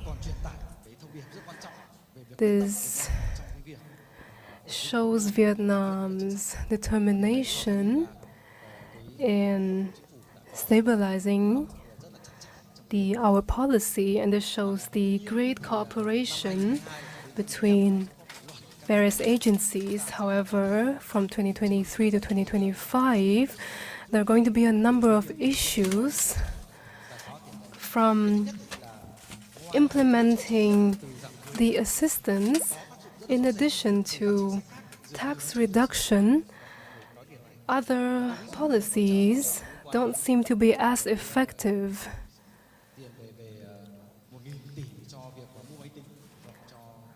However,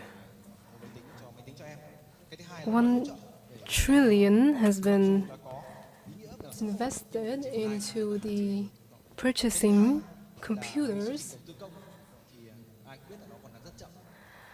Secondly, there have been challenges in the upcoming period. And we all know that Resolution 43 was issued very urgently at a time when there have not been unprecedented crises, as well as shocks and inflation effects from other countries. And I believe there need to be certain adjustments in policies for 2023-2025. As a suggestion put forth by the professor from the US, I believe economic policies need to be adjusted as necessary. Particularly in public investment, this requires a great deal of preparation.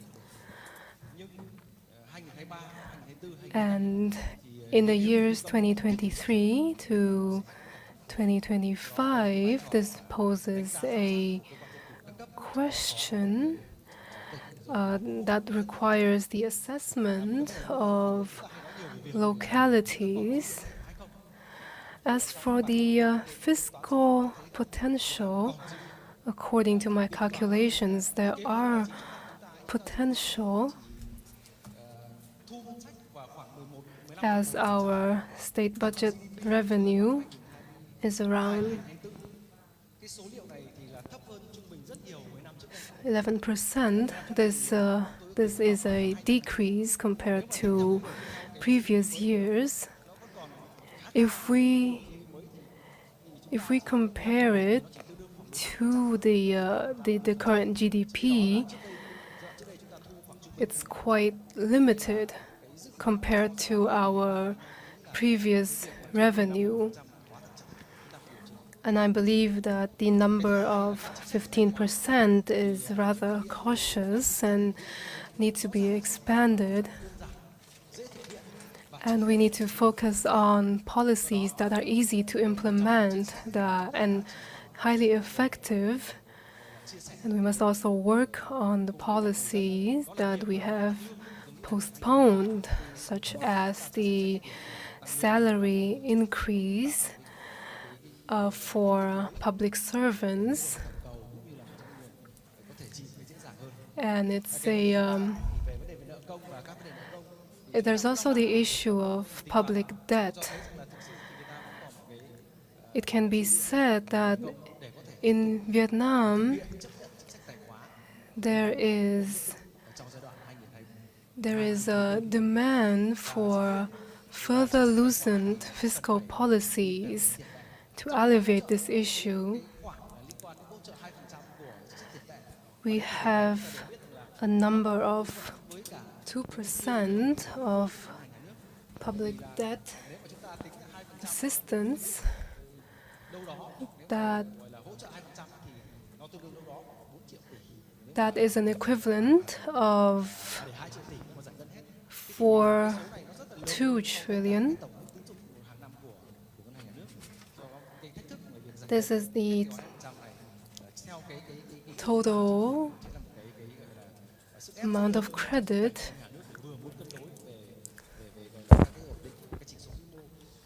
it's important for us as we want to stabilize the economy and implement assistance policies. We need to implement policies that are appropriate to the current situation in Vietnam. And we have to disburse in a timely manner. The GDP will increase about 1 to 2%, and the GDP for this year is expected to be 7%. I think it's quite limited. I think we could afford to be more adventurous in this manner. Thank you very much. Thank you, Dr. KHôNG. I see that you share the perspectives of our foreign experts on fiscal policies, particularly in what we are implementing. We need to accelerate the implementation. As for your suggestions, the policymakers of the National Assembly will continue to consider this. Ladies and gentlemen, our discussions are quite dynamic right now. However, due to time constraints, I would like to end our open discussion here, and we will move to our next item on the agenda. Thank you.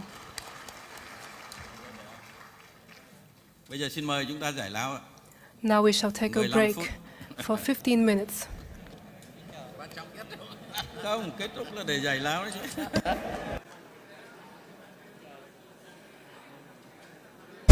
PVGas mang nguồn nhiên liệu sạch, hiệu quả và an toàn đến cho quốc gia, đảm bảo an ninh lương thực, an ninh năng lượng cho nước nhà, góp phần đưa Việt Nam vươn ra thế giới hướng tới tương lai.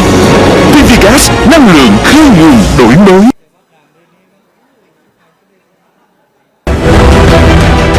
Diễn đàn Kinh tế xã hội Việt Nam SÄCH 2022 là diễn đàn thường niên bàn về những vấn đề thời sự quan trọng nhất của đời sống kinh tế xã hội của đất nước. Diễn đàn do Ủy ban Kinh tế của Quốc hội, Ban Kinh tế Trung ương, Học viện Chính trị Quốc gia Hồ Chí Minh và Viện Hàn lâm Khoa học Xã hội Việt Nam phối hợp tổ chức vào Chủ nhật ngày 18 tháng 9 năm 2022 tại Trung tâm Hội nghị Quốc gia, thủ đô Hà Nội.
Bê ghế lên trước đã.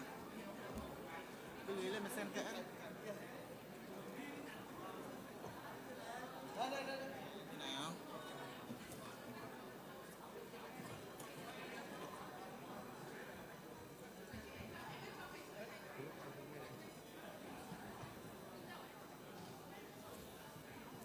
Lấy băng dính nhá.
Lô 1 2 3 4 5 6 7 8 9 10.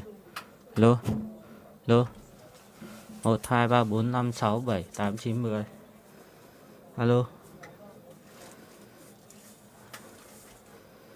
Alo 1 2 3 4 5 6 7 8 9 10. Alo 1 2 3 4 5 6 7 8 9 10.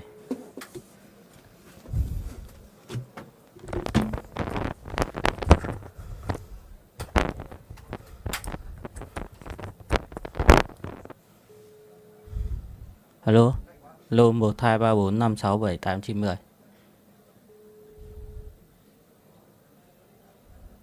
Alo. Alo 1 2 3 4 5 6 7 8 9 10. Alo. Alo. Alo 1 2.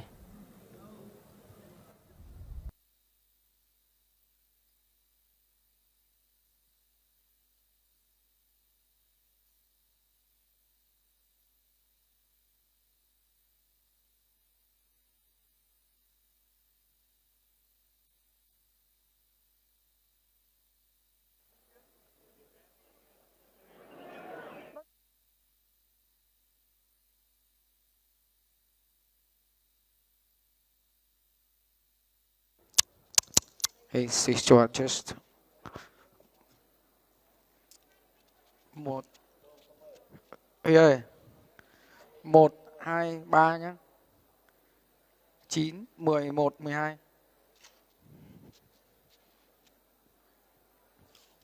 1 2 3 9 11 12.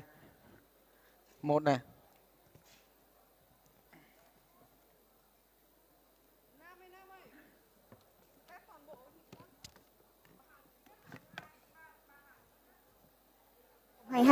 Hiện nay sự kiện kinh tế lớn nhất trong năm đang được livestream trên nền tảng số của truyền hình Quốc hội Việt Nam.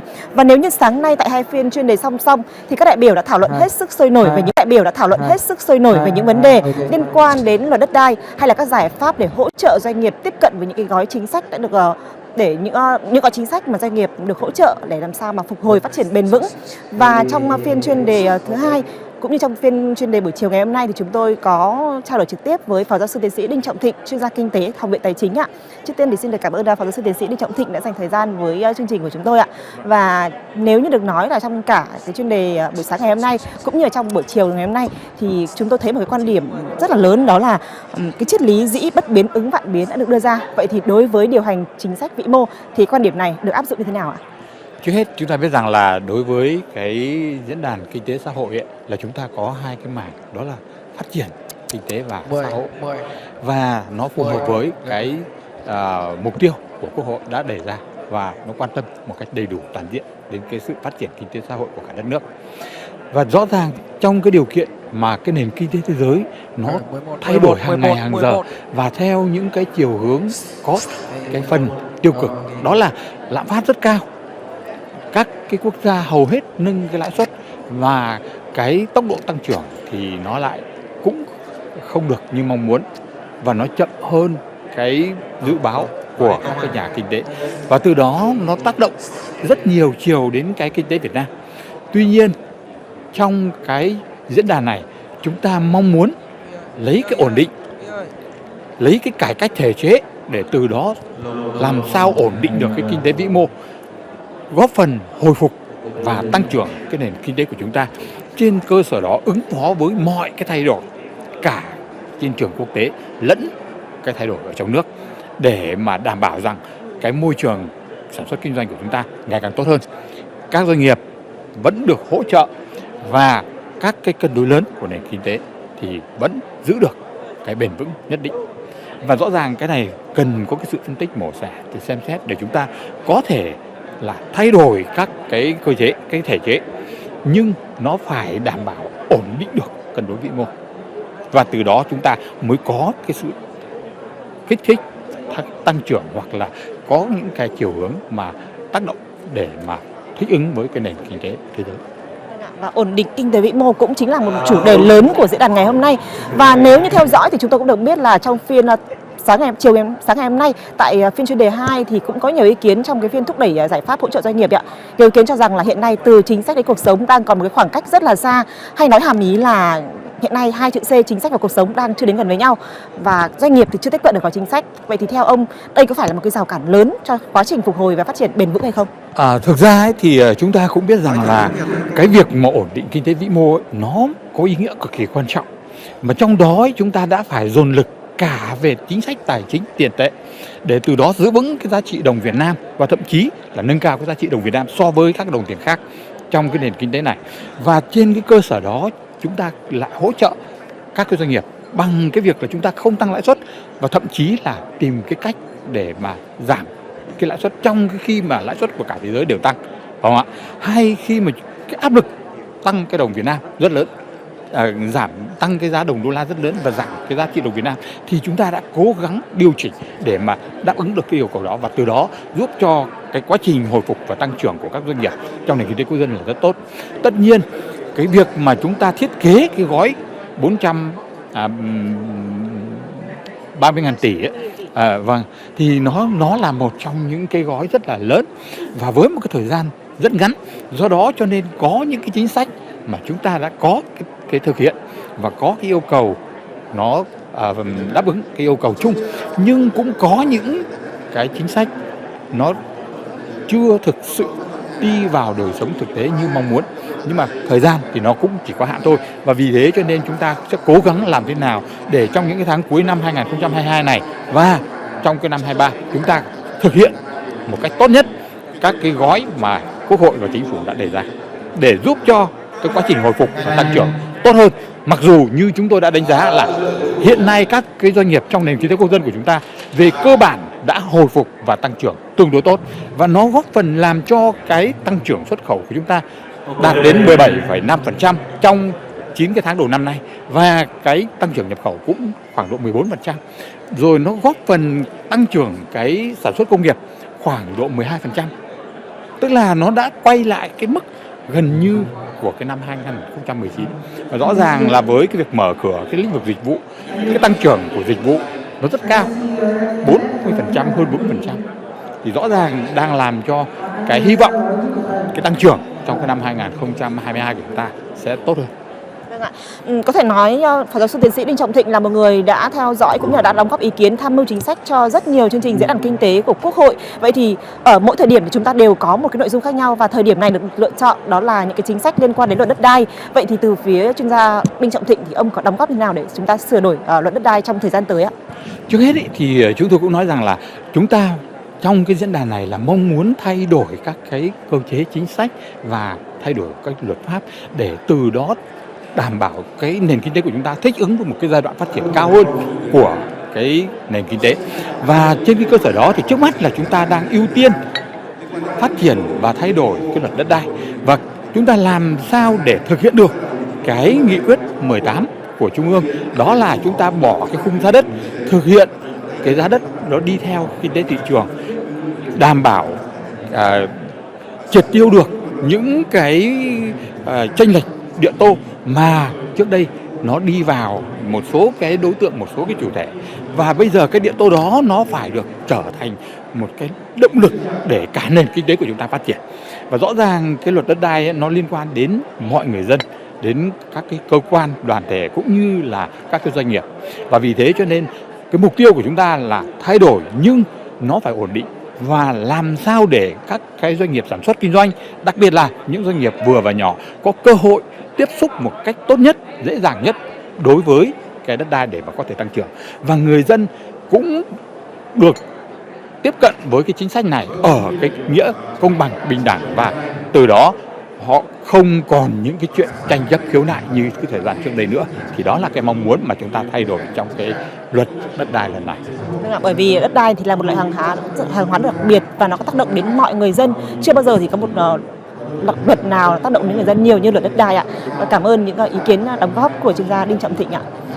Vâng, thưa quý vị, vừa rồi là những đóng góp chia sẻ ý kiến bên hành lang của chuyên gia Đinh Trọng Thịnh về những nội dung được bàn thảo trong ngày hôm nay liên quan đến luật đất đai, liên quan đến chính sách tài khóa tiền tệ này, và liên quan đến cả những cái vấn đề nóng của nền kinh tế khác. Và trong buổi chiều ngày hôm nay thì chúng ta đã đi được một nửa chặng đường của Diễn đàn Kinh tế Xã hội Việt Nam 2022 VSET 2022 tại Trung tâm Hội nghị Quốc gia Hà Nội, và mọi nội dung thông tin của diễn đàn đang được chúng tôi tường thuật trực tiếp trên các livestream trên các nền tảng số của truyền hình Quốc hội Việt Nam ạ. Một lần nữa xin cảm ơn quý vị khán giả. Mời quý vị tiếp tục theo dõi những chương trình của chúng tôi ạ.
Vâng, thưa quý vị đại biểu, bây giờ đã là 15 giờ 30 để chuẩn bị cho phiên tọa đàm cấp cao. Kính mời tất cả quý vị đại biểu còn đang ở ngoài hành lang, chúng ta nhanh chóng vào hội trường ổn định chỗ ngồi để chúng ta có thể bắt đầu đúng giờ phiên tọa đàm cấp cao của Diễn đàn Kinh tế Xã hội ngày hôm nay. Xin trân trọng cảm ơn.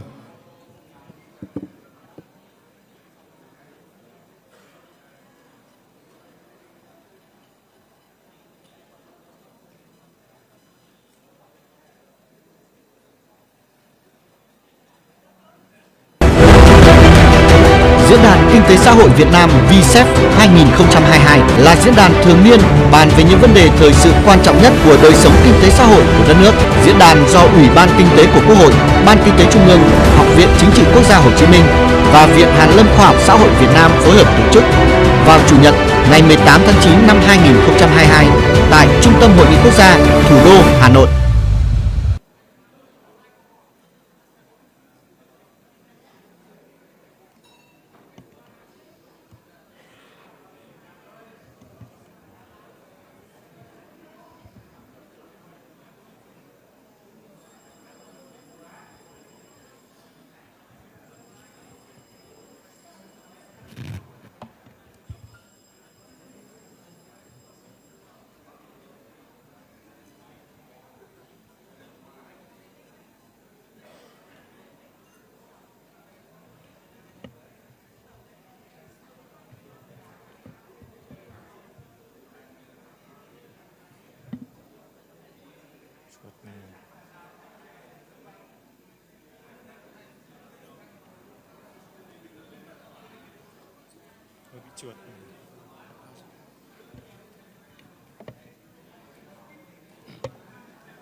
Dạ, kính thưa các quý vị đại biểu, tiếp theo chương trình, xin kính mời các quý vị cùng trao đổi, thảo luận các nội dung với chủ đề củng cố nền tảng kinh tế vĩ mô, thúc đẩy phục hồi và phát triển bền vững tại phiên tọa đàm sẽ diễn ra ngay sau đây. Your Excellencies, distinguished guests, ladies and gentlemen, following the program, we would like to invite you to the high-level seminar on the topic reinforcing the macroeconomic foundation, promoting sustainable recovery and development. Tôi xin được trân trọng giới thiệu và kính mời ông Vũ Hồng Thanh, Ủy viên Ban chấp hành Trung ương Đảng, Chủ nhiệm Ủy ban Kinh tế của Quốc hội. Ông Phạm Thanh Hà, Phó Thống đốc Ngân hàng Nhà nước Việt Nam. May I introduce Mr. Vũ Hồng Thanh, Chairman of the National Assembly Committee on Economic Affairs, Mr. Phạm Thanh Hà, Deputy Governor of State Bank of Vietnam, Mr. Nguyễn Đức Chi, Deputy Minister of Finance, Mr. François Pentrol, Chief Representative of IMF in Vietnam and Laos, Dr. Trương Văn Phước, former Acting President of the National Financial Supervisory Commission, Dr. Võ Trí Thành, former Deputy Director of the Central Institute for Economic Management, CM. I'd like to invite all distinguished panelists to proceed to the Dow table to take part in the discussion and invite Mr. Lê Quang Minh, General Director of National Assembly Television, to moderate the high-level session.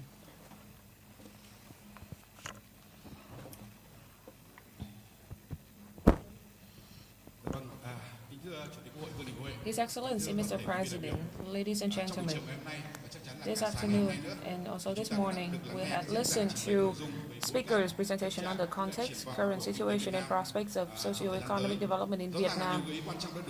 Many important suggestions have been given, not only in the short term, but also for the sake of sustainable development. In this session, we believe this is where we received appraisal and recognition from international community. In this session, we'll continue to have a closer and more vibrant discussion among the speakers and participants of the forum. And I'm sure that we can find practical solutions for Vietnam to overcome challenges, quickly recover and achieve the goals set forth by the party and the National Assembly. Please note that we'll have 5 or 6 minutes per intervention. First of all, a topical issue under the purview of State Bank of Vietnam. I'd like to invite Mr. Phạm Thanh Hà, Deputy Governor of State Bank of Vietnam, Throughout the discussions today, there are concerns about increasing inflation since the beginning of 2022.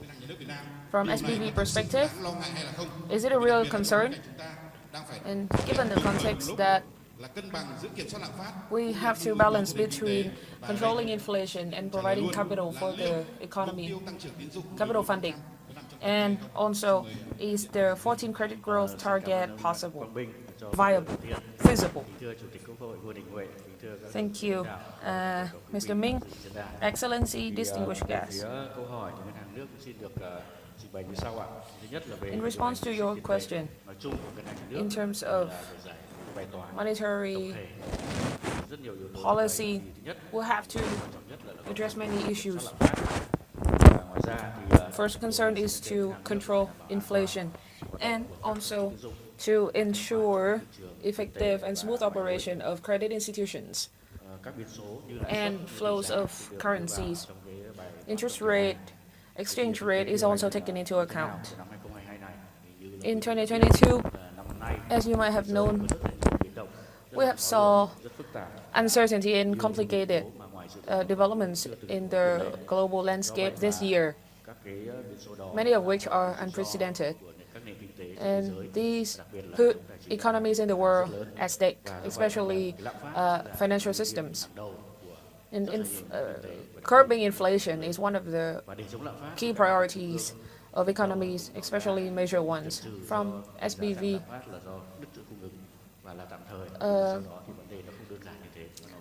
it used to be thought that inflation is due to unemployment, but then reconsiderations were taken, and part of the reasons were lack of capital. And SBV has taken active measures in the last 8 months to stabilize interest rate and prevent depreciation of foreign currencies. However, inflation pressure remains high. We can be temporarily assured when CPI of August was stable, but pressure for the later months of 2022 and 2023 remain there. So the question that you mentioned about 14% credit growth target, SBV has issued several reports that evaluate the effectiveness of this administrative measure in stabilizing operations of credit institutions, controlling inflation, and stabilizing the monetary market. Before 2021, credit growth was high, above 30%. Sorry, that was before 2011. But in the last 10 years, the credit growth remained more modest. To achieve economic growth, we need diversity of capital resources, including stocks, bonds, public investment, and foreign investment. These are key channels of capital funding. So blockage in capital flows can be attributed to any of these channels, not just banks. Credit growth remained high in the previous years and proportionate to GDP growth.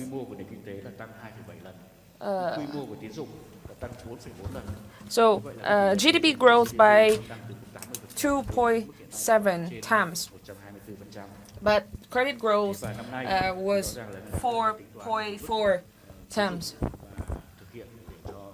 So the difference is 80%.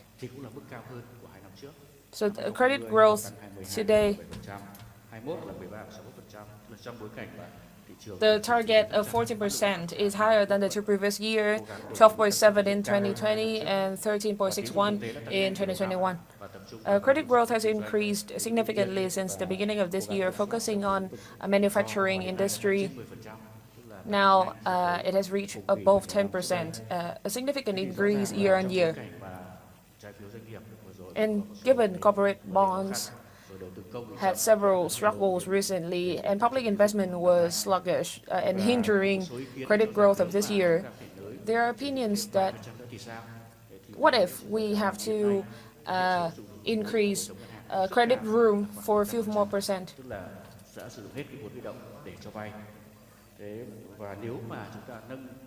For now, we have used up 100% of the loan room. So if we increase the credit growth, it put us at risk. Và tỷ lệ tổng tài sản của các tổ chức tín dụng Việt Nam trên tổng GDP là 187%, tức là cái đòn bẩy rất lớn. Và do vậy là proportion of credit to GDP is 124%, and total assets to GDP is 187%. So SBV has been flexible with the credit growth.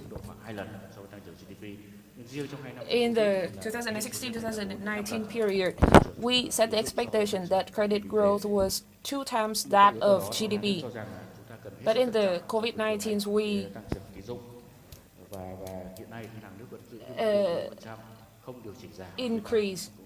we have changed this ratio, and the credit growth target will be 14%. We'll stick to that number. Should we omit this administrative measure?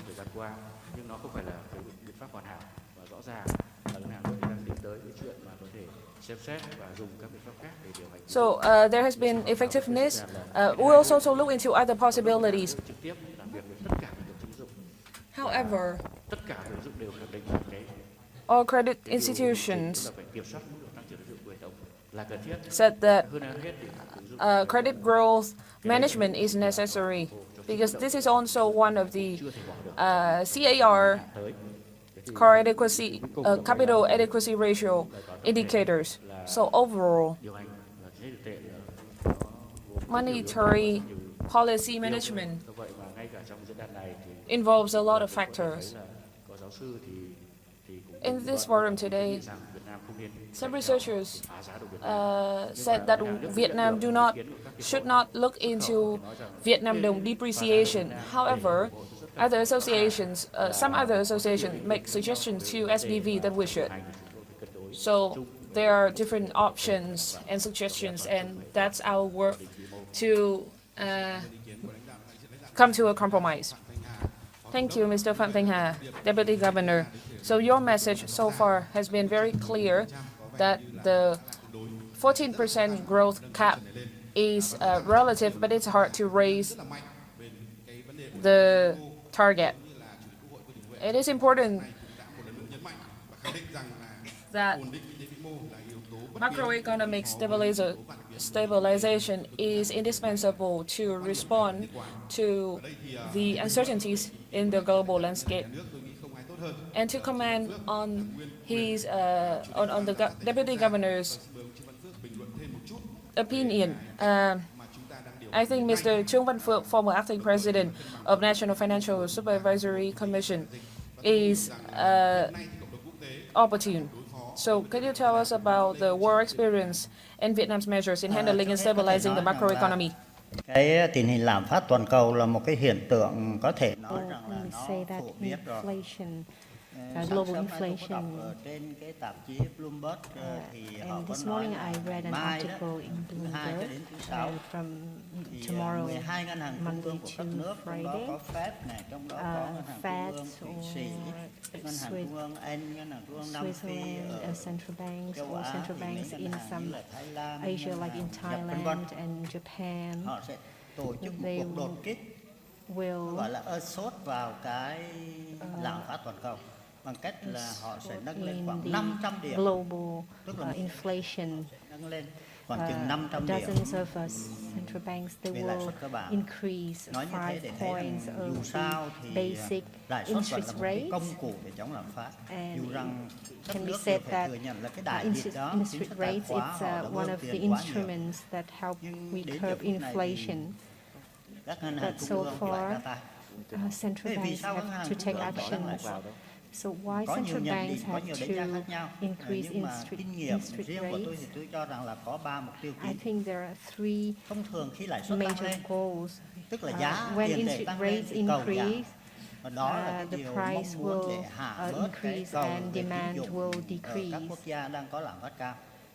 And Cái it will ý help tứ thứ curb hai là họ làm inflation. dịu A bớt second một goal thị trường is lao to động hết sức là nóng. ease Sau đại dịch đó, the labor market. thì các nước họ sử dụng là cái biện pháp là tăng Countries tiền they lương use để có thể là kéo a lao động measure vào. to increase Mà khi salaries đã to tăng tiền attract lương more để giúp cho labor cái người công nhân chống lại forces. lạm phát thì lại rơi vào một cái hiệu ứng của kinh tế học. And Đó là hiệu ứng wage it will price make them spiral effect. Cái hiệu ứng fall này into vô a cùng nan spiral giải effect, đối and với it's a các ngân hàng very trung ương hiện nay. difficult Tức là situation for central giá banks tăng right now. thì Increasing làm cho tiền lương prices, tăng. Tiền lương tăng thì làm cho giá tăng. Đó là lý do vì sao chúng ta biết đó, là cách đây 2 hôm increasing salaries.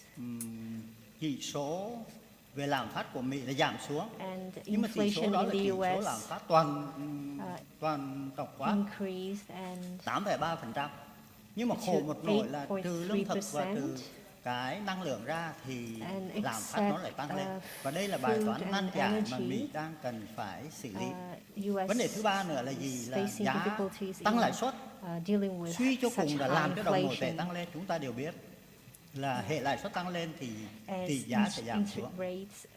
Việt Nam đến thế thôi, muốn cho đồng Việt Nam tăng giá, thống đốc ngân hàng nhà nước chỉ tăng lãi suất lên là đồng Việt Nam sẽ tăng giá, đô la Mỹ sẽ giảm giá. Chính vì vậy mà cái việc sử dụng lãi suất là một điều rất quan trọng.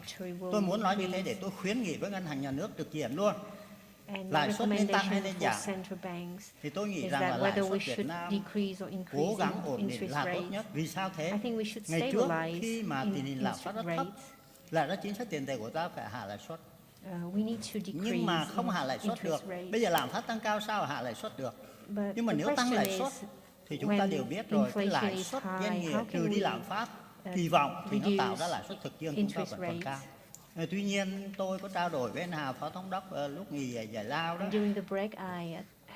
Nếu như Mỹ tăng lãi suất ngày thứ Tư này 0,75 và đến cuối năm dự kiến họ sẽ lên đến 4 đến 4,25. Mà ngân hàng nhà nước để một cái trần lãi suất huy động 6 tháng là 4% là không ổn. Cho nên tôi nghĩ rằng là cùng ngân hàng nhà nước nên tăng lãi suất, cái trần lãi suất huy động để có thể tạo nên một cái swap point, tức là điểm đánh đổi tiền tệ giữa đồng Việt Nam và đồng đô la Mỹ. Đó là vấn đề thứ nhất. Vấn đề thứ hai là về tỷ giá thì quan điểm như thế nào? Thì chúng ta đều biết như tôi phân tích đó, Việt Nam phải giữ cho bằng được ổn định tỷ giá. Đây là một phòng tuyến, đó gọi là phòng tuyến sông cầu đấy. Nếu vỡ phòng tuyến này thì có lạm phát sẽ tràn vào. Và vấn đề này thì tôi cũng có khuyến nghị với chính phủ rất nhiều lần. Và có thể nói là thời gian vừa rồi là ngân hàng nhà nước làm rất tốt việc này. Giữ cho một cái tỷ giá trung tâm ở khoảng 0,6 và cho thị trường dao động trong một biên độ cộng từ 3%. Thì như vậy là cái sự lan truyền của lạm phát vào Việt Nam nó sẽ bị ngưng lại bởi cái phòng tuyến tỷ giá này. Nếu chúng ta vỡ phòng tuyến tỷ giá này thì lạm phát vô cùng khó khăn. To control inflation so far. Để ổn định tỷ giá thì phải can thiệp, mà can thiệp trong bối cảnh là gì? Là cái xuất khẩu cục không phải là dễ dàng. Thì như vậy làm sao để hóa giải được vấn đề này? To resolve the relation between exchange rates and cầu về ngoại hối hiện nay sẽ di chuyển vào trong tương lai. Tuy nhiên sẽ có câu hỏi là vì sao chúng ta đang chống đô la hóa? We are dealing with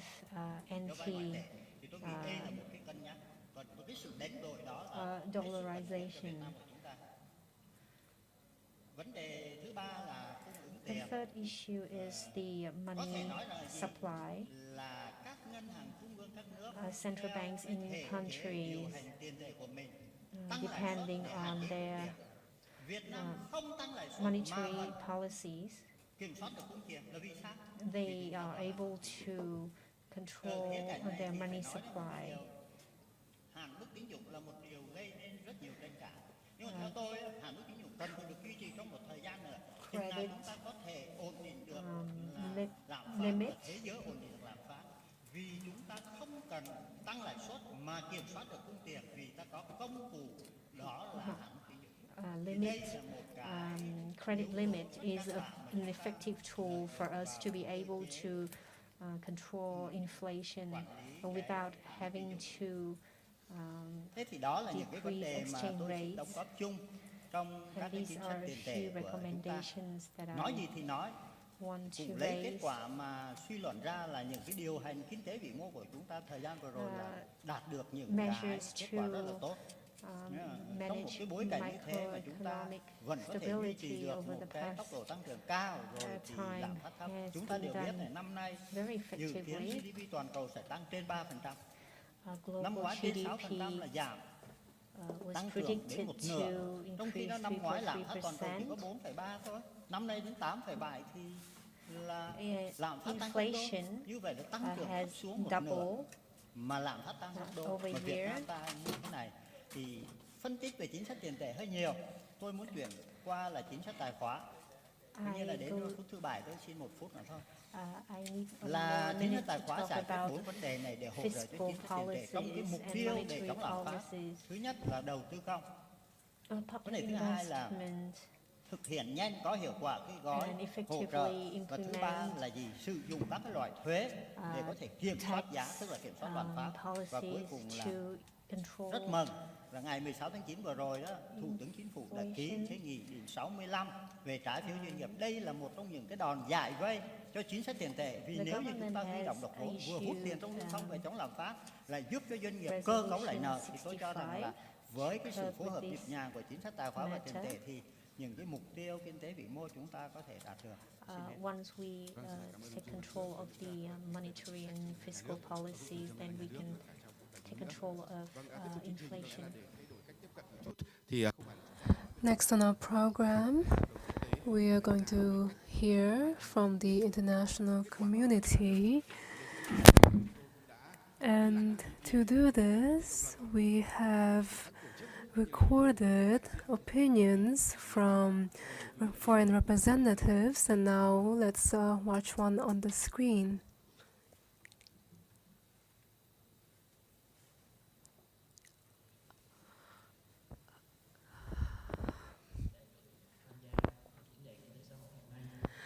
I'm happy to be attending the forum today and to contribute my perspectives on Vietnam's social economy.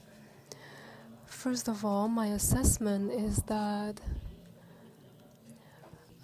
our labor force is receiving new knowledge, but not enough to meet the demands. And secondly, we can see that we have a high percentage of people participating in the workforce.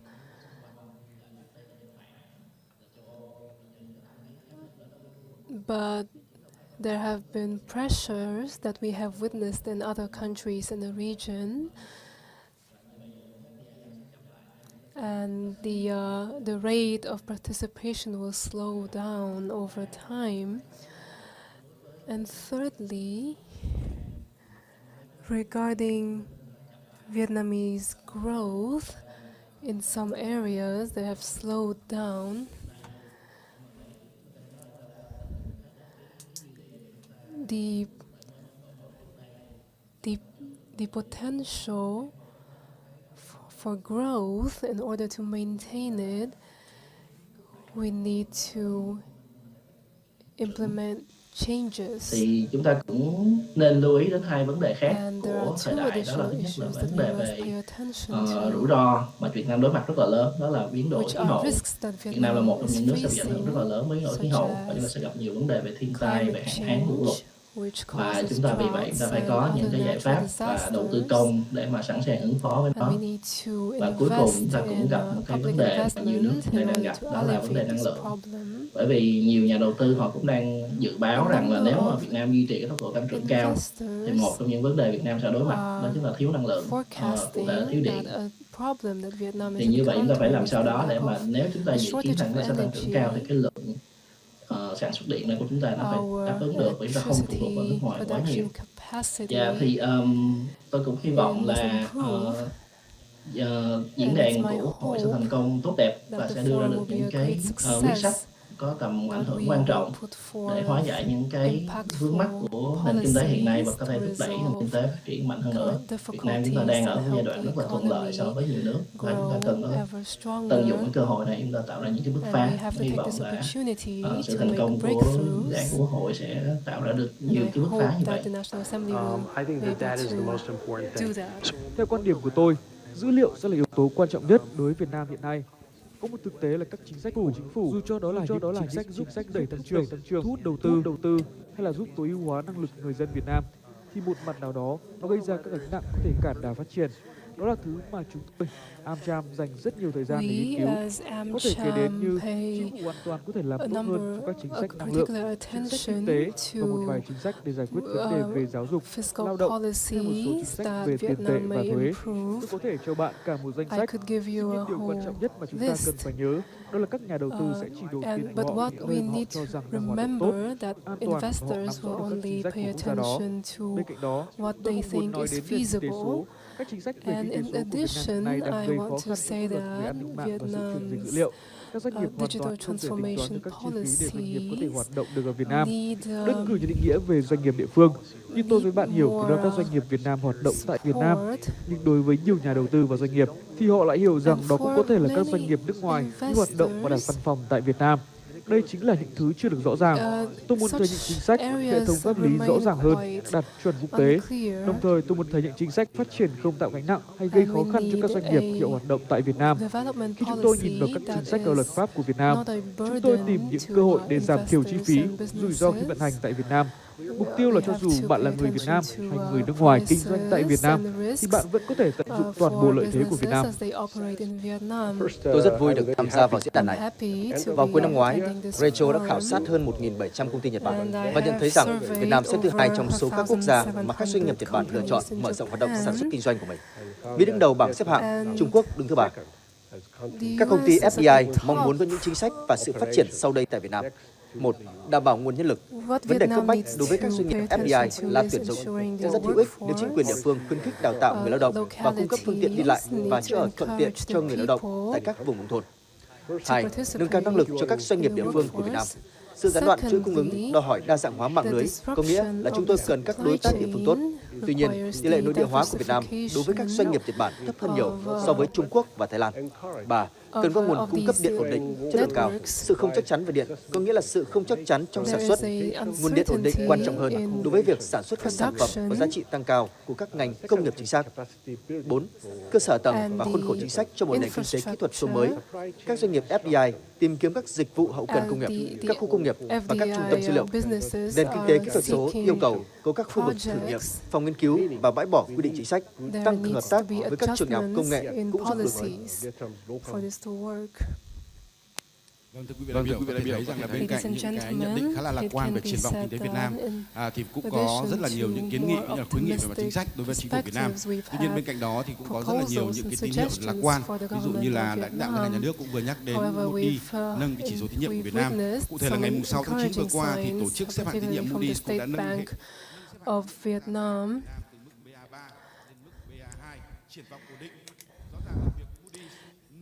So it's clear that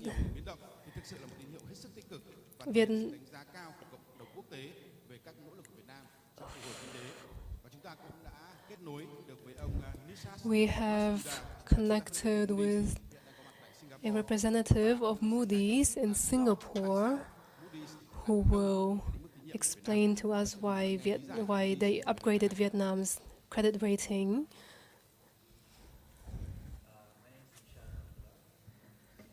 Chúc mọi người một ngày tốt lành. Cảm ơn vì đã... Good day to you all. Thank you for inviting me.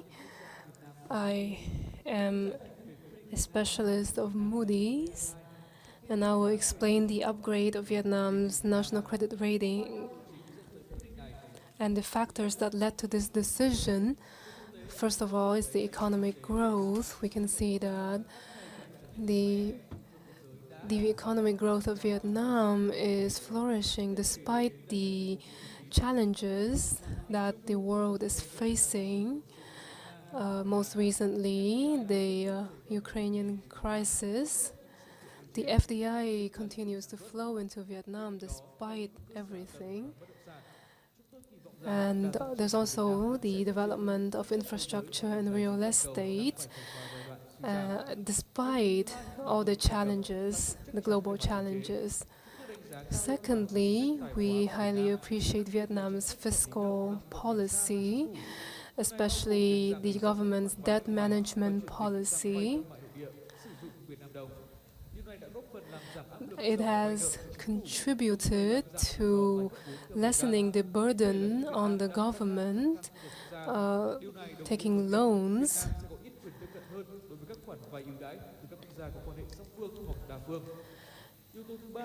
And the third factor is the fiscal strength. As I mentioned before, despite the difficulties happening in the world, the Vietnamese government has maintained a rather appropriate fiscal policy, and Vietnam's fiscal environment remains rather vast, and there is potential. But in the future, there will be more unfavorable events, such as the decline of the economy.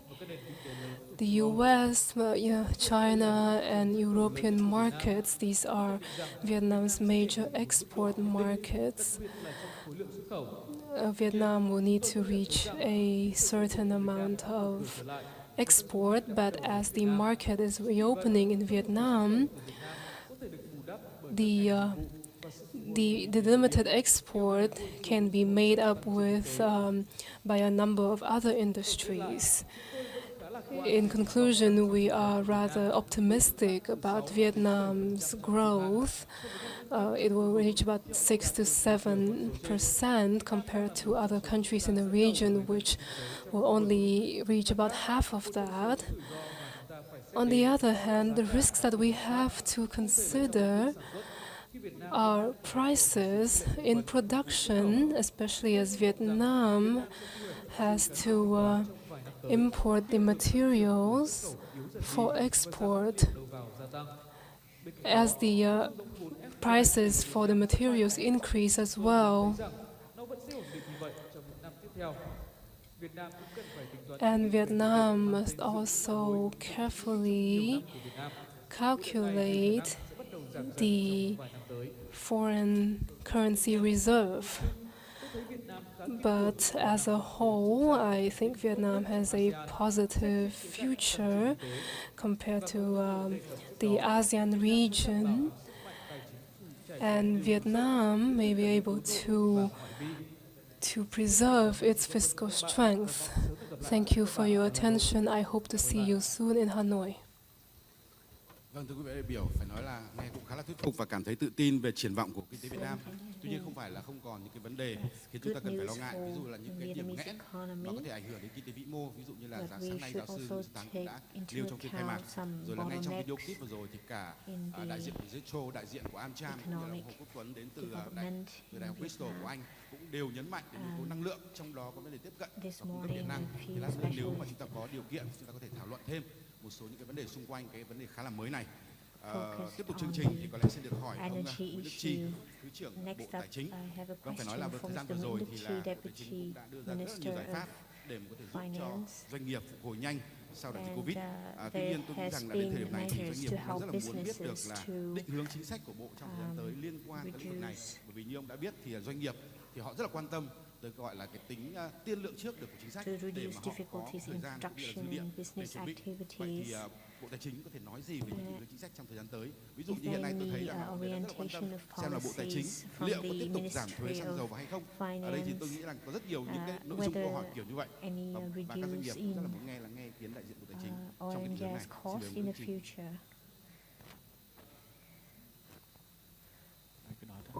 mời Kính thưa đồng chí Vương Đình Huệ, Chủ tịch Quốc hội.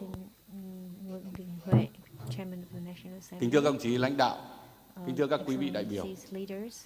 Bộ Tài chính chúng tôi được cảm ơn với câu hỏi liên quan đến chính sách tài khóa trong cái quá trình mà chúng ta vượt qua khó khăn của đại dịch Covid-19, tiếp tục ổn định và tăng trưởng kinh tế. Về tác động của đại dịch Covid-19 cũng như là cuộc xung đột chính trị Nga-Ukraine thì tác động sâu rộng và với nhiều mặt đối với nền kinh tế Việt Nam. Chúng tôi cho rằng là chúng ta đối mặt với rất nhiều khó khăn, từ cái việc đứt gãy chuỗi cung ứng, rồi thị trường lao động, rồi thị trường xuất khẩu, giá của nguyên nhiên liệu đầu vào của nền kinh tế của doanh nghiệp tăng rất cao, và chúng ta gặp rất nhiều khó khăn để các doanh nghiệp ổn định sản xuất và tiếp tục phát triển. Dưới góc độ của chính sách tài khóa thì chúng tôi cho rằng chính phủ, Quốc hội, chính phủ cũng đã sử dụng một cách hết sức linh hoạt và hiệu quả chính sách tài khóa trong cái thời gian vừa qua. Chúng tôi chỉ liệt kê riêng đối với các cái chính sách miễn giảm, giãn hoãn thuế đã có tác động trực tiếp và rất lớn đến cái hoạt động của nền kinh tế, của doanh nghiệp, của người dân. Năm 2020 thì tác động của chính sách này nó ở quy mô 129.000 tỷ đồng. Năm 2021 thì quy mô nó tăng lên đến 145.000 tỷ đồng. Và 8 tháng đầu năm 2022 thì chúng ta đã giảm và miễn giảm đối với các cái chính sách thuế và lệ phí ở cái quy mô là 35.000 tỷ đồng. Nhiều cái chính sách tài khóa như các cái gói về hỗ trợ lãi suất cho các doanh nghiệp vay vốn, rồi gói chính sách tài chính đối với hỗ trợ cho người lao động thuê nhà 6.600 tỷ mà chúng ta đã và đang thực hiện. Thì riêng đối với các cái chính sách thuế, phí đối với mặt hàng chiến lược xăng dầu mà chúng ta, các cái doanh nghiệp cũng như là người dân hết sức quan tâm, thì vừa qua Ủy ban Thường vụ Quốc hội cũng đã có cái quyết sách là đưa cái thuế bảo vệ môi trường đối với mặt hàng này xuống ở cái mức sàn, và chúng tôi tính toán đến cái thời điểm hiện nay 8 tháng đầu năm thì ngân sách đã hỗ trợ thông qua cái chính sách này ở mức 13.000 tỷ đồng. Và thời hiệu của cái chính sách này thì vẫn tiếp tục đến 31 tháng 12, thực hiện đến 31 tháng 12. Bên cạnh đó thì Bộ Tài chính cũng đã báo cáo với Chính phủ cho giảm thuế ưu đãi nhập khẩu đối với mặt hàng xăng dầu từ 20 xuống 10%. Với cái chính sách này thì chúng ta sẽ kiện để mở rộng cái nguồn cung và sẵn sàng cho cái nguồn cung trong những cái điều kiện thị trường thế giới gặp khó khăn, và chúng ta đảm bảo được cái nguồn cung xăng dầu cho nền kinh tế.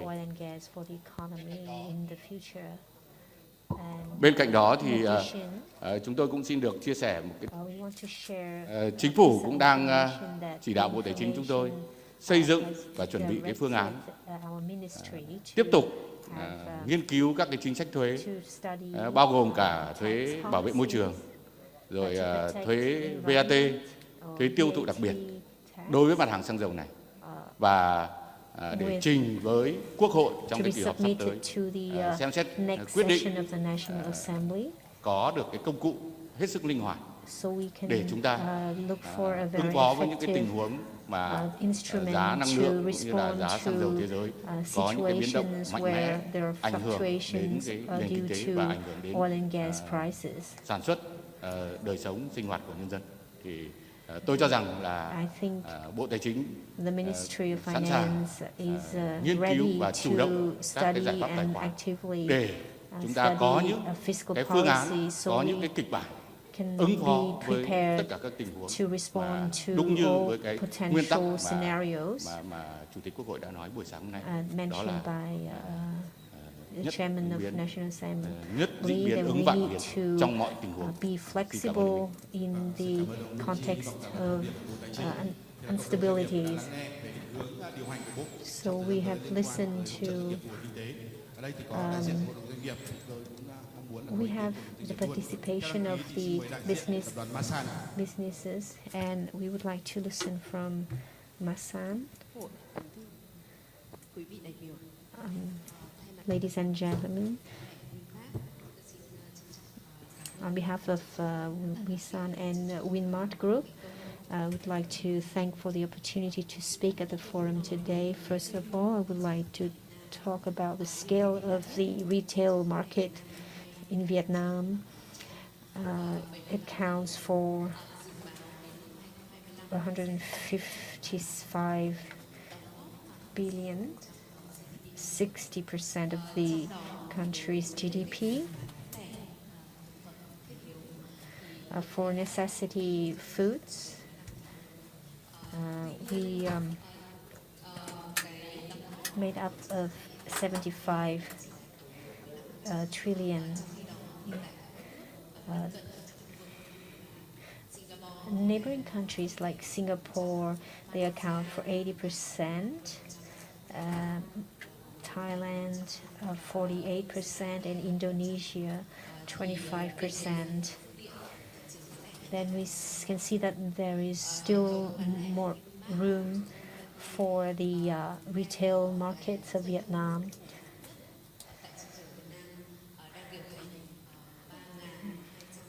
We are in charge of more than 3,000 retail stores across the nation, with more than 1,000 providers to ensure supply for the market.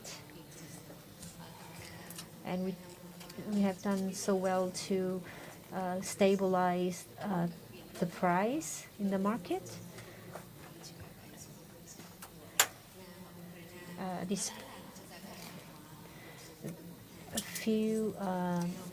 The crisis between Ukraine and Russia has posed a few changes to the market. However,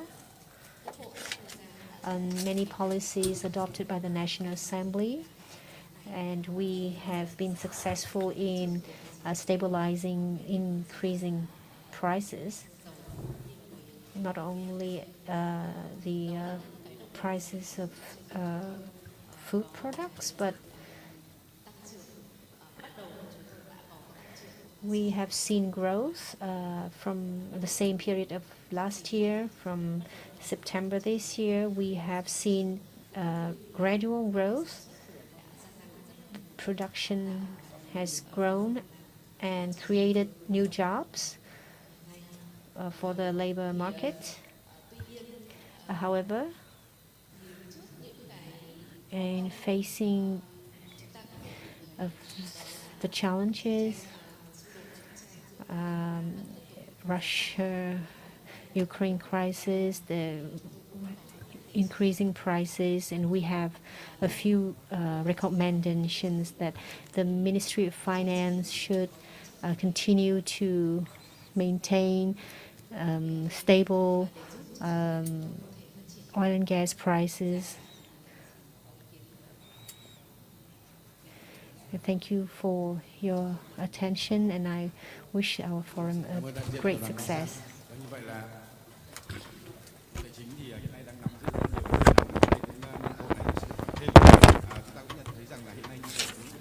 Biệt là doanh nghiệp thì đang rất là lớn.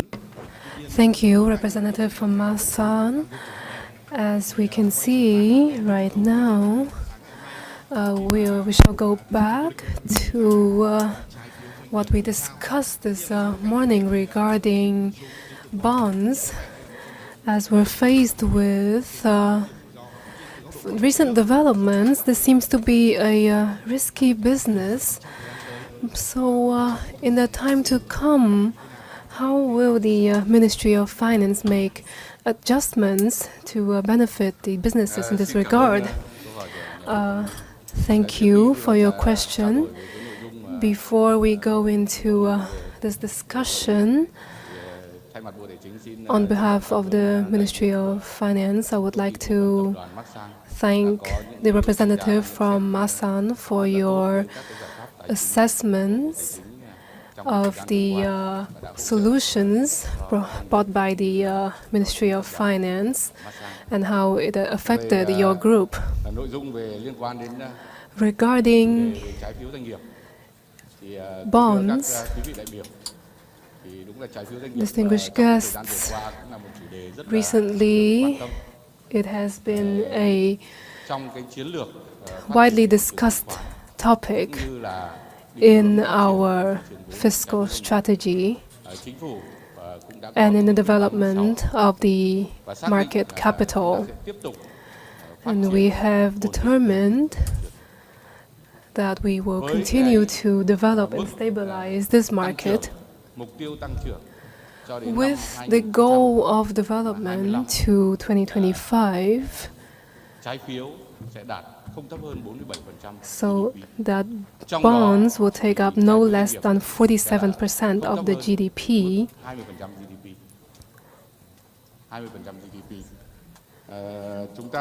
We have posed a question that which measures shall we start with to develop this market in a stable, sustainable manner to make it a mid- and long-term capital market, as discussed at the beginning of our session. In my perspective, we have to think of a synchronous system. We have 5 groups of measures. First of all, we continue to finalize the legal framework.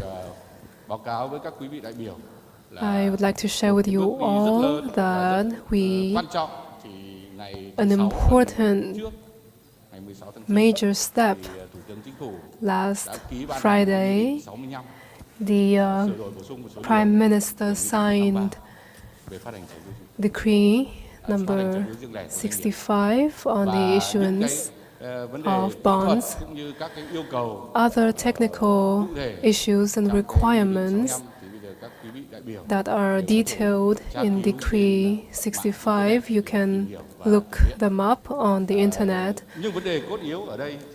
But the core issue here is, I think, legally, we need to review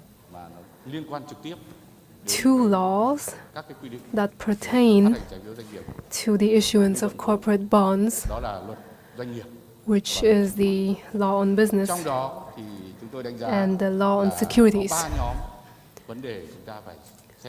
We have 3 groups of solutions we need to look into. First of all, the conditions for businesses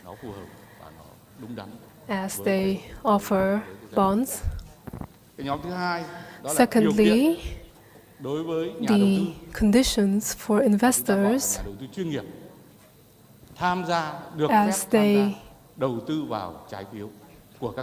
as they invest in corporate bonds. Thirdly, there are 2 ways of issuing bonds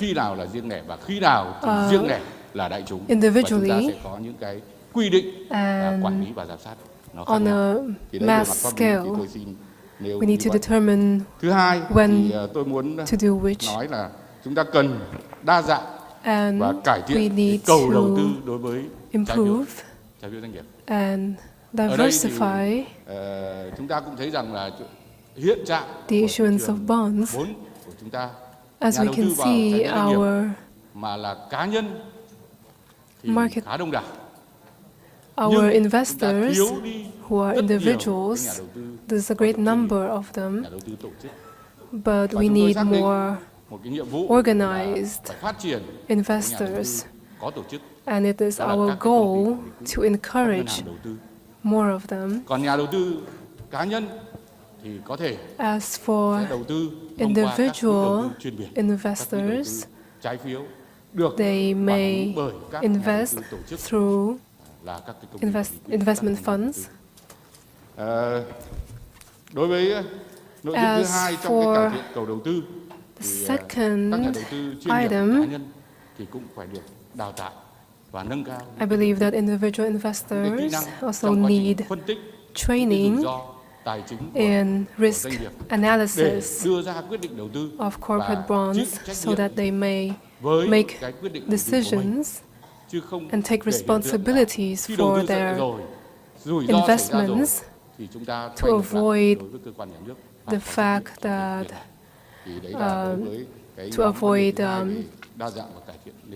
repercussions from these risks that the state has to take responsibility for. And I believe that we have to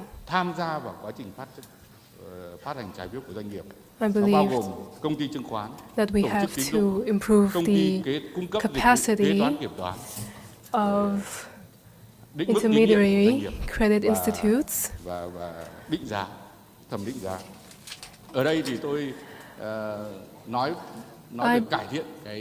I talk of improving the services that these institutions provide. First of all, the capacity of the staff carrying out these services. Secondly, the ethics, as we see that there needs to be high ethics in these intermediary services, as there are many risks involved. The fourth group of solutions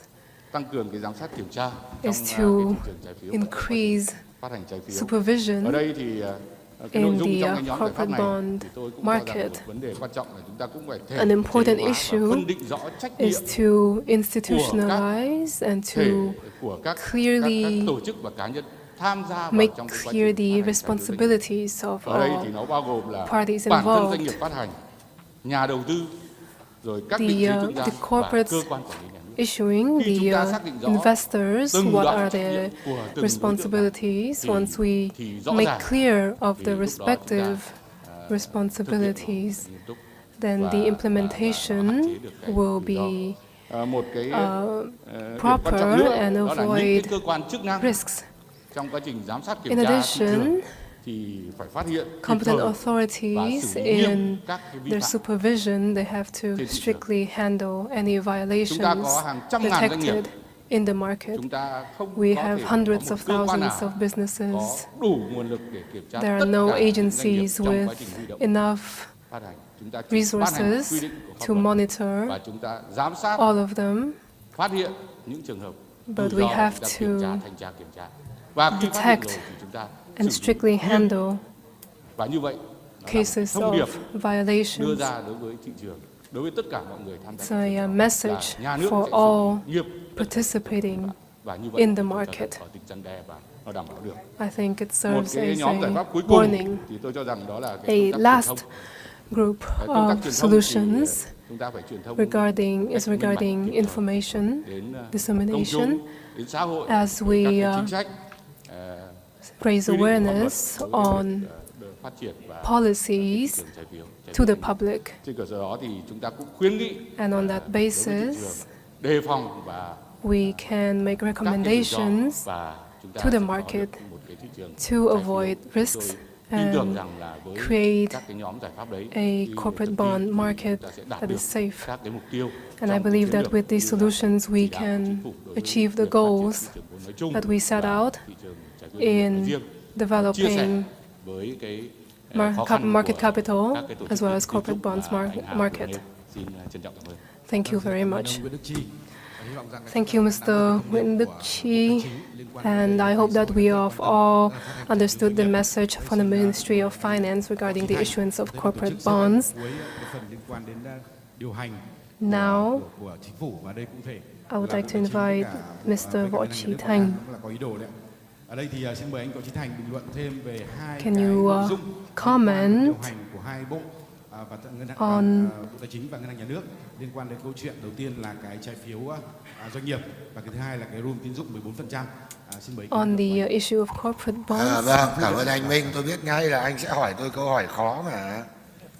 Thank you, nhưng mà cũng rất là may mắn. Mr. Minh, for your question. Anh vừa nói là mọi doanh nghiệp thì đều rất lo về vốn, As nhưng you mà tôi thấy mà sao said họ có lo về vốn đâu. Businesses tend to be worried about capital, but I see Masan is quite confident in that regard. Well, all they need is assistance policies, but I'm not sure that their opinion is representative of all over 800 businesses. Câu chuyện về lựa chọn chính sách, trong đó có chính sách tiền tệ và tài khóa. Regarding chúng ta biết cái điều đầu tiên the là trong cái trạng thái kinh policies tế mà ở cái tình hình là stagflation, tức là vừa lạm phát cao, rủi ro vĩ mô lớn mà lại sản xuất tăng trưởng thì đình đốn, đình trệ, thì xử lý chính sách là khó nhất. I believe that the challenge nếu mà nó right quá now nóng thì em thắt chặt, nếu nó quá lạnh cả hai chiều thì em nóng lên, nới lỏng. It cannot be too tight or too loose as we. Em mà chặt if it's too loose, it leads to inflation. But if it's too tight, then it's not in business's favor. Tăng trưởng, các bác doanh nghiệp chịu khó tí để em chống lạm phát. So I might have to sacrifice some growth for the sake of fighting inflation. Mong ước cái điều tốt đẹp, cũng không phải là để an dân, cái nó có, và cũng không phải là liều mạng. It's not Vietnam's policy to be risky, but we do both promote growth. Cái lựa chọn này nó có cơ sở. Wow. Gắn rất nhiều chính sách tài khóa tiền tệ. Và khi tôi mà ít cũng được tham gia ngay từ đầu về cái chương trình phục hồi phát triển này, lúc ấy nó chưa lên trên sức U và Nga, tình hình nó chưa đến nỗi phức tạp như bây giờ. Thế thì có một cái rất hay và cũng một chút may mắn là như ông Moody đã nói, là cái vị thế tài khóa ngân sách của Việt Nam tương đối tốt. Moody's said Vietnam's fiscal situation is quite favorable. That's a quite a lucky factor. Là thúc đẩy và một cái nguồn lực là không nhỏ. Và chúng ta dựa nhiều vào cái chính sách tài khóa, tức là ngân sách. We rely a great deal cái nguồn tiền hỗ trợ là ngân sách. On the fiscal policy. And lý do là hai điều.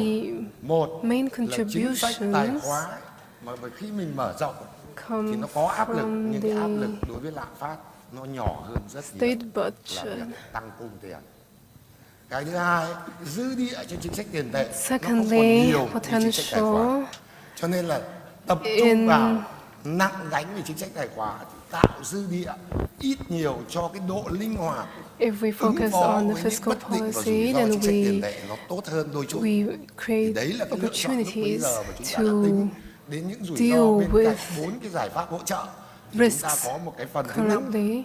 Trụ cột thứ 5 là tổ chức thực hiện và đánh giá rủi ro Aside from để hạn chế the cái việc khi chúng ta tung cái gói này ra đối với lạm phát, đối với các cái ổn định kinh tế vĩ mô khác. Đấy là cái cách của chúng ta như vậy. Đến khi có cái cuộc chiến U ấy, thì đấy như tôi nói rất may, tài khóa của chúng ta vẫn tương đối vững. Thu ngân sách 21, kể cả 8 tháng đầu năm nay, tăng 19%, vẫn là tương đối tốt. Và như vậy chúng ta vẫn tiếp tục cái cách and we have continued to loosen fiscally, but remaining cautious with the monetary policies. With our monetary policies, the State Bank has commented on this a great deal, and the flexibility will depend on the situation. There's a great deal to be examined here. In the immediate, the greatest pressure is the exchange rate. If we loosen further, the pressure on the exchange rate will be even greater. And there's a pressure in interest as well. If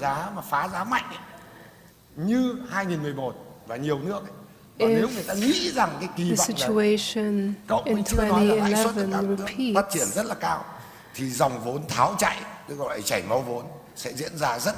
there will be a great deal of capital that will be lost. And of course, there is the warning from Moody. The credit increase of Vietnam of 14% is not quite radical. Để mà đảm bảo an toàn, mà tăng mãi vẫn chưa xong đấy ạ. Mà một trong cái chưa xong là lý do là vì cái tăng tín dụng nó vẫn ở cái mức 13-14%. But it hasn't quite reached that goal yet, as we, even though we've continued to increase it. Thì đấy là cái điểm để tính toán ở cái mức nào là hợp So these are points for consideration lành mạnh của hệ thống tài chính, as đặc biệt hệ thống ngân hàng thương mại Việt Nam.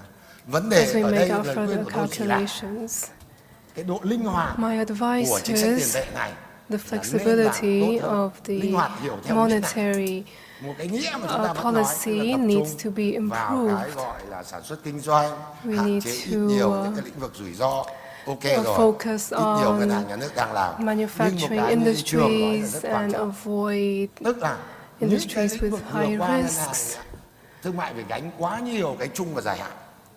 Thế mà trước mắt để phục hồi thì các doanh nghiệp họ cần cái vốn lưu động cho ngắn hạn. Thế thì businesses need a flexible short-term capital. Cho cái chung dài hạn đấy thì cái nguồn lực ấy and these resources nó linh hoạt cho cái phía bên sản xuất kinh doanh mà tính theo cái chu kỳ kinh doanh của một số lĩnh vực. Đấy, nhất là lĩnh vực mà sẽ gặp khó khăn. Ví dụ như xuất khẩu. Tôi nói thế có nghĩa là gì? Trong điều hành tôi nói năm nay ví dụ 14%, hoặc là năm tới ví dụ như vậy. Such as export industries. Là một thời điểm của năm nay so với thời điểm năm khác là 14%, mà có lúc có thể là 15, có lúc là 13. Might fluctuate to 15% or 13%. So this is the flexibility in our monetary policies that we need to ensure. If we look at it long term, our credit growth cannot maintain at 13%. It will decline at some point. But good news is, yesterday, the Prime Minister issued the amendment for Decree 153. We have to be stricter but leave open the possibilities for the businesses which will resolve the issues regarding the money flow. Các trái phiếu vài trăm ngàn tỷ. Thế thì cái cách chúng ta đang làm là như vậy. So these are the solutions that we are implementing. Điều chỉnh của cái 153 nó là một cái bước quá độ. First of all, the amendment of Decree 153 is a first step. Như vậy. Thế và I hope.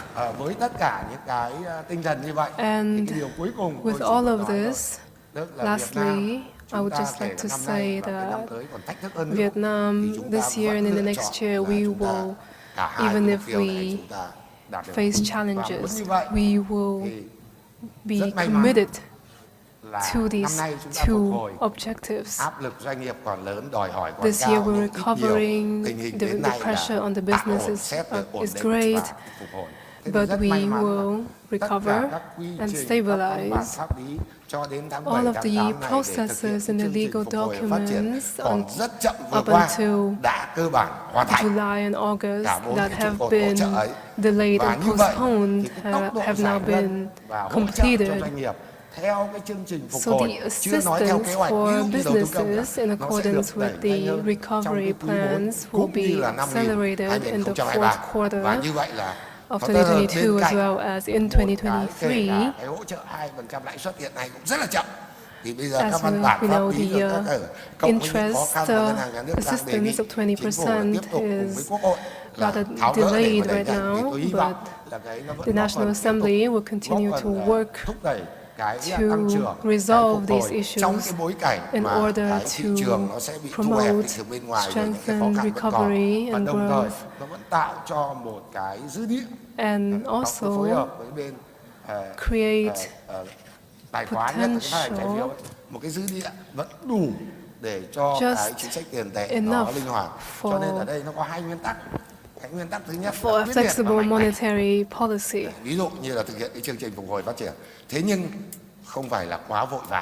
We can implement the recovery and development plan, but not hastily. We shall do so steadily, but very flexibly. These are my perspectives. I hope they answered your question. Thank you, Mr. Thành, for your comments on the government's policy and monetary, fiscal and monetary policies. And we want to make sure that we are on the right track. Related to the implementation of Resolution 43, besides economic targets, we also have social targets, as reflected on the name of the forum. May I invite Mr. Felix, expert on youth employment from ILO Regional Office. Can you tell us about the trends in the labor market of youth employment in the recovery and recommendations for Vietnam? Thank you, Excellencies, Chair, distinguished panelists and participants. It's a privilege for the ILO to join you today. The ILO has a long-standing commitment with the government of Vietnam and social partners to promote productive employment and decent work for all. The role of youth in contributing to inclusive economic growth and employment is key in the recovery, especially in an aging society. So let me share a few points. Young women and men in Vietnam, but actually across Asia and the Pacific, have been severely and disproportionately affected across several dimensions by the COVID-19 crisis. First, by the disruptions to education, training, and work-based learning. Second, by the increased difficulties for young job seekers and new labor market entrants. And third, by the job and income losses, along with deteriorating quality of employment. And as those supply and demand side shocks come together, we've seen increasing evidence also on the impact on mental health and aspirations of youth. Now, the latest ILO estimates on the global COVID-19 recovery show that the recovery remains fragile. The recovery of global working hours in early 2022 has stalled, with the risk posed by the supply chain disruptions, financial distress, and geopolitical tensions. And while Vietnam and other countries in the region have an impressive record on structural transformation to shape the sectoral employment outlook for youth, more targeted investments are needed to sustain those efforts. The youth employment deficit in Southeast Asia and the Pacific in 2021 relative to 2019 was estimated at 5% and is projected to show little recovery in 2022. Overall, we've seen a divergence in youth employment recovery between the low, middle, and high-income countries, and even further inequalities within countries. The crisis also exacerbated the pre-existing labor market vulnerabilities in Vietnam. Youth were and continue to be more likely to be unemployed than adults. And while Vietnam has a high female labor force participation rate, gender gaps persist in employment quality, in earnings, and in decision-making leadership jobs. Youth who are not in employment, education, or training were multiple times more likely to find an informal job rather than a formal job just before the crisis. The COVID-19 crisis also had an uneven impact on wages of young workers, of informal workers, and for workers with lower education. Labor market indicators such as a relatively moderate unemployment rate should of course be interpreted with caution. If we look at data from a longitudinal Young Life study in Vietnam, it showed us that young people's work resilience to the COVID-19 crisis to remain employed seems to have been more driven by the need to work rather than their capacity. That means young workers have been able to keep their job, but at the cost of accepting a worse paid job or lower earnings. In Vietnam, labor market data for the second quarter of 2022 from the General Statistics Office show a recovery momentum, with declines in the youth unemployment rate of the quarter and a number of youth not in employment, education or training. Yet, there are still 1.5 million young people who are not in education, employment or training according to the GSO. This is a concern because it means they're neither gaining experience in the labor market, nor are they receiving an income from work, nor enhancing their education and skills. So Vietnam and economies across the region are at a critical juncture in this regard. The recovery policies also need to address these underlying pre-existing vulnerabilities to prevent deeper economic and social scars and promote a better future of work for young people. Allow me to highlight 5 points for consideration. First, a better functioning labor market that creates quality jobs, allowing for a virtuous cycle between productivity and decent work. As mentioned before, this requires a continued tailored macroeconomic support to assist enterprises, boost labor demand, and also support the labor market transitions of young people.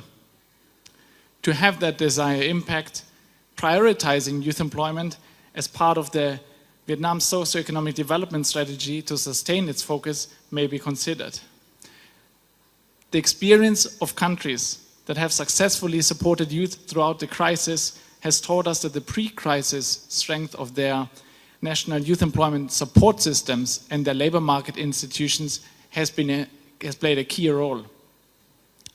Now is the time to further strengthen these support systems and institutions to build resilience for future shocks in Vietnam. This needs to be built on the respect for fundamental principles and rights at work, as well as other labor market standards. An agile labor market system, along with career development support and employment services, is also needed to complement this integrated approach. Second, building on the progress made through structural transformation in Vietnam, investments in transformative changes to the economy and creation of decent jobs are needed, taking into account climate change and technologies. Rising levels of education attainment among youth in Vietnam are not sufficient to ensure rising incomes and improved job quality. The macroeconomic metric modeling of scenarios in the ILO's latest global employment trends for youth suggests that the big sectoral push in green, digital and care economies could create an additional net 16 million jobs for young people aged 15 to 29 in Asia Pacific by 2030 relative to a business as usual scenario, while also setting economies on the path towards greater sustainability, inclusiveness and resilience. This is a reference to the employment potential of the digital and green transformation mentioned earlier by previous speakers. Third, adopting supportive labor market policies and promoting skills development. Of course, skills are a driver of economic transformation and productivity. And having effective skills anticipation is needed to direct reskilling and upskilling efforts. But further investments are needed in the capabilities of young people to open up pathways to increase labor productivity and decent work, including for youth in low-paid jobs and with lower levels of education. Another way to promote the creation of jobs for young people and to accelerate also the transition to formal employment are well-designed incentives for businesses and employment services. And fourth, policies also need to address the youth-specific vulnerabilities. This may be addressed in gender-responsive policies as part of the employment law to tackle the diverse challenges encountered by different groups of young people, from disadvantaged youth to highly educated youth. And finally, an inclusive recovery and better future of work also benefits from active and meaningful engagement of young people themselves in shaping these policies. In this regard, social dialogue with the employers and workers' organizations continues to be essential. So to conclude, the ILO stands ready to work closely with the government of Vietnam and employers and workers' organizations in shaping the human-centered recovery and better future of work. Thank you. Xin được cảm ơn ông Wayne Felix, đại diện cho Tổ chức Lao động Quốc tế ILO với những khuyến nghị cho chính phủ Việt Nam. Thank you, ILO representative, for your recommendations on post-pandemic recovery for youth employment. Another speaker from IMF, Mr. François Pancho. May I ask, what is the IMF forecast about Vietnam's economic growth in 2022? What solutions should Vietnam take to strengthen macroeconomic foundation and increase economic resilience? Dear Mr. Wei, National Assembly leaders, leaders of the government, colleagues and friends, it's a great pleasure to participate in this important forum. Before discussing the outlook and policies for Vietnam, let me say a few words about the external environment because it's critical for growth and policies. And of course, it has been discussed quite a bit already, so I'll go through this very quickly. There's a tentative recovery in 2021. But it has been followed by increasingly gloomy developments in 2022. There's been several shocks to the world economy, including higher than expected inflation worldwide, triggering tightening financial conditions, a worse than anticipated slowdown in China, and of course the war in Ukraine. These developments have led to a downward revision in our growth outlook, but also an upward revision in our inflation outlook.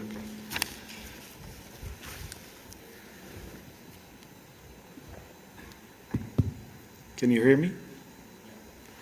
So basically, in terms of Vietnam's external environment, we see slower external demand, higher inflation, and tighter financial conditions. And the risks to the outlook are overwhelmingly tilted to the downside. So with that in mind, let me say a few words about Vietnam. This year we saw a swift economic rebound. So accordingly, in July, we raised our growth forecast for Vietnam to 7% for 2022, lifting it by a full percentage point compared to our April forecast, and the only significant upward revision among major Asian economies. At the same time, we lowered the projection for 2023 by 0.5 percentage point to 6.7%, but that still contrasts with dimming prospects elsewhere and would be the fastest pace among Asia's major economies. Vietnam's inflation pressures have been mostly limited to fuel and related services like transport. Average consumer prices for the first 8 months of 2022 has been 2.2%, but subdued compared to other countries, reflecting lower environmental taxes, subdued food inflation, and a relatively stable exchange rate. The economy's delayed recovery last year has also kept core inflation below regional peers, although core inflation has picked up strongly in recent months and has reached 3.2% in August. And we do expect average inflation, and here let me emphasize on the average. We expect average inflation to remain below the central bank's 4% ceiling this year and perhaps for next year. But the outlook faces risks, and they're mostly on the downside again. Inflation is a risk. On the upside, Vietnam's recovery faces headwinds from the global deceleration. Of course, there's tighter financial conditions, and there's risks associated with geopolitical fragmentation. So in that context, what should policies do in Vietnam? Well, let me emphasize that monetary policy needs to be increasingly vigilant of inflationary risks. If sustained inflationary pressures continue to increase, the SBV should tighten further its monetary policy stance and clearly communicate the underlying drivers to help contain inflation. And to be as effective as possible, the SBV's use of current monetary policy tools, such as interest rates, credit growth ceilings, and FX interventions, should be consistent. For example, Vietnam's exchange rate has depreciated less than in other countries in the region, as the SBV sold FX reserves to maintain exchange rate stability and limit inflationary pressures. But the SBV also allowed short-term domestic interest rates to increase. And both of these are consistent with monetary policy focused on curtailing inflation. In this context, raising credit growth ceilings to support growth would not be consistent with current exchange rate and interest rate policies. But furthermore, it would be difficult to claw back. On the fiscal side, fiscal policy should be agile, in particular if downside risks materialize in the face of inflationary pressures. Fiscal policy should play a stronger role without recourse to additional monetary policy support, and importantly, more targeted fiscal support for vulnerable households and firms could help alleviate the trade-offs that the SBV would face from implementing broad-based monetary policies that can run against its currency and price stability objectives.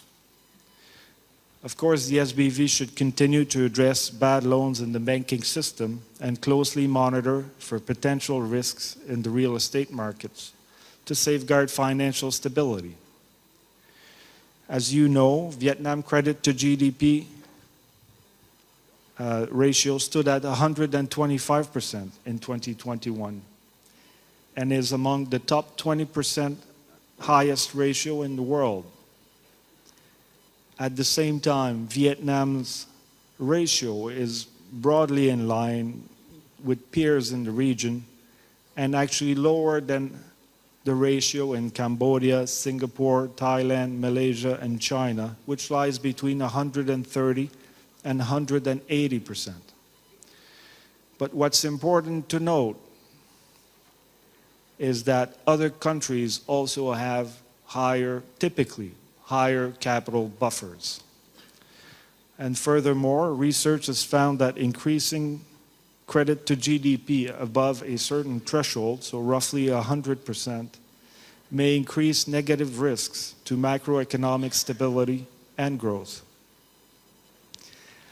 Going forward, the SBV should keep on enhancing banking system resilience by raising capital, improving risk management in banks, strengthening the macroprudential framework, and Vietnam should continue to help to deepen its capital markets while managing the risks. My last point is we've talked a lot about fiscal and monetary and maybe financial policies to support growth, but structural policies are there too. And so that's my final point, that decisive structural reforms are needed in Vietnam, and they can help support growth. The business climate should be improved by creating a level playing field for finance and land access, and reducing the regulatory burden, especially on SMEs and young firms. And then efforts are needed to improve governance and the quality of the labor force and reduce skill mismatches. Thank you. Xin cảm ơn ông François Pancho, trưởng đại diện của IMF tại Việt Nam. Xin cảm ơn những cái đánh giá rất là lạc quan về triển vọng kinh tế Việt Nam. I thank you for your positive evaluation of Vietnam's prospect and your recommendations for SBV. Since we are running out of time, may I invite another intervention by Mr. Nguyễn Quốc Hiệp, President of Vietnam Association of Construction Contractors. You have 3 minutes.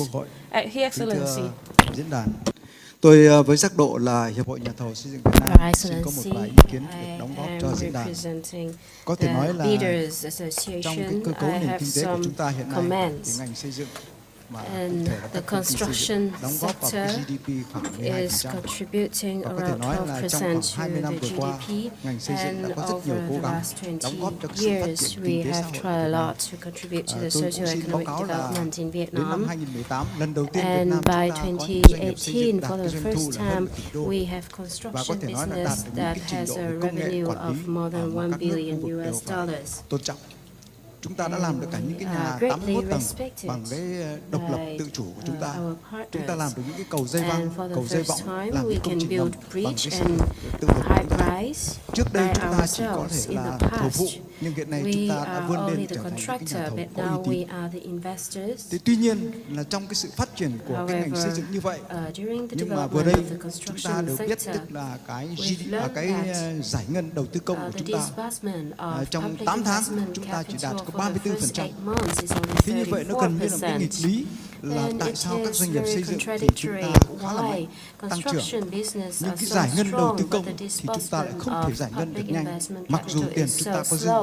Đây là cái câu hỏi tưởng như vô lý nhưng lại đang tồn tại trong cái thực tế hiện nay. Và vì vậy có thể nói là Hiệp hội Nhà thầu chúng tôi qua cái tìm hiểu, chúng tôi xin được đánh giá và cũng xin đề nghị là Ủy ban Kinh tế Quốc hội cũng xem xét có những cái giải pháp cụ thể. Là theo chúng tôi thì cái giải ngân đầu tư công hiện nay cái vướng mắc nhất vẫn là cái thủ tục đầu tư và thanh toán.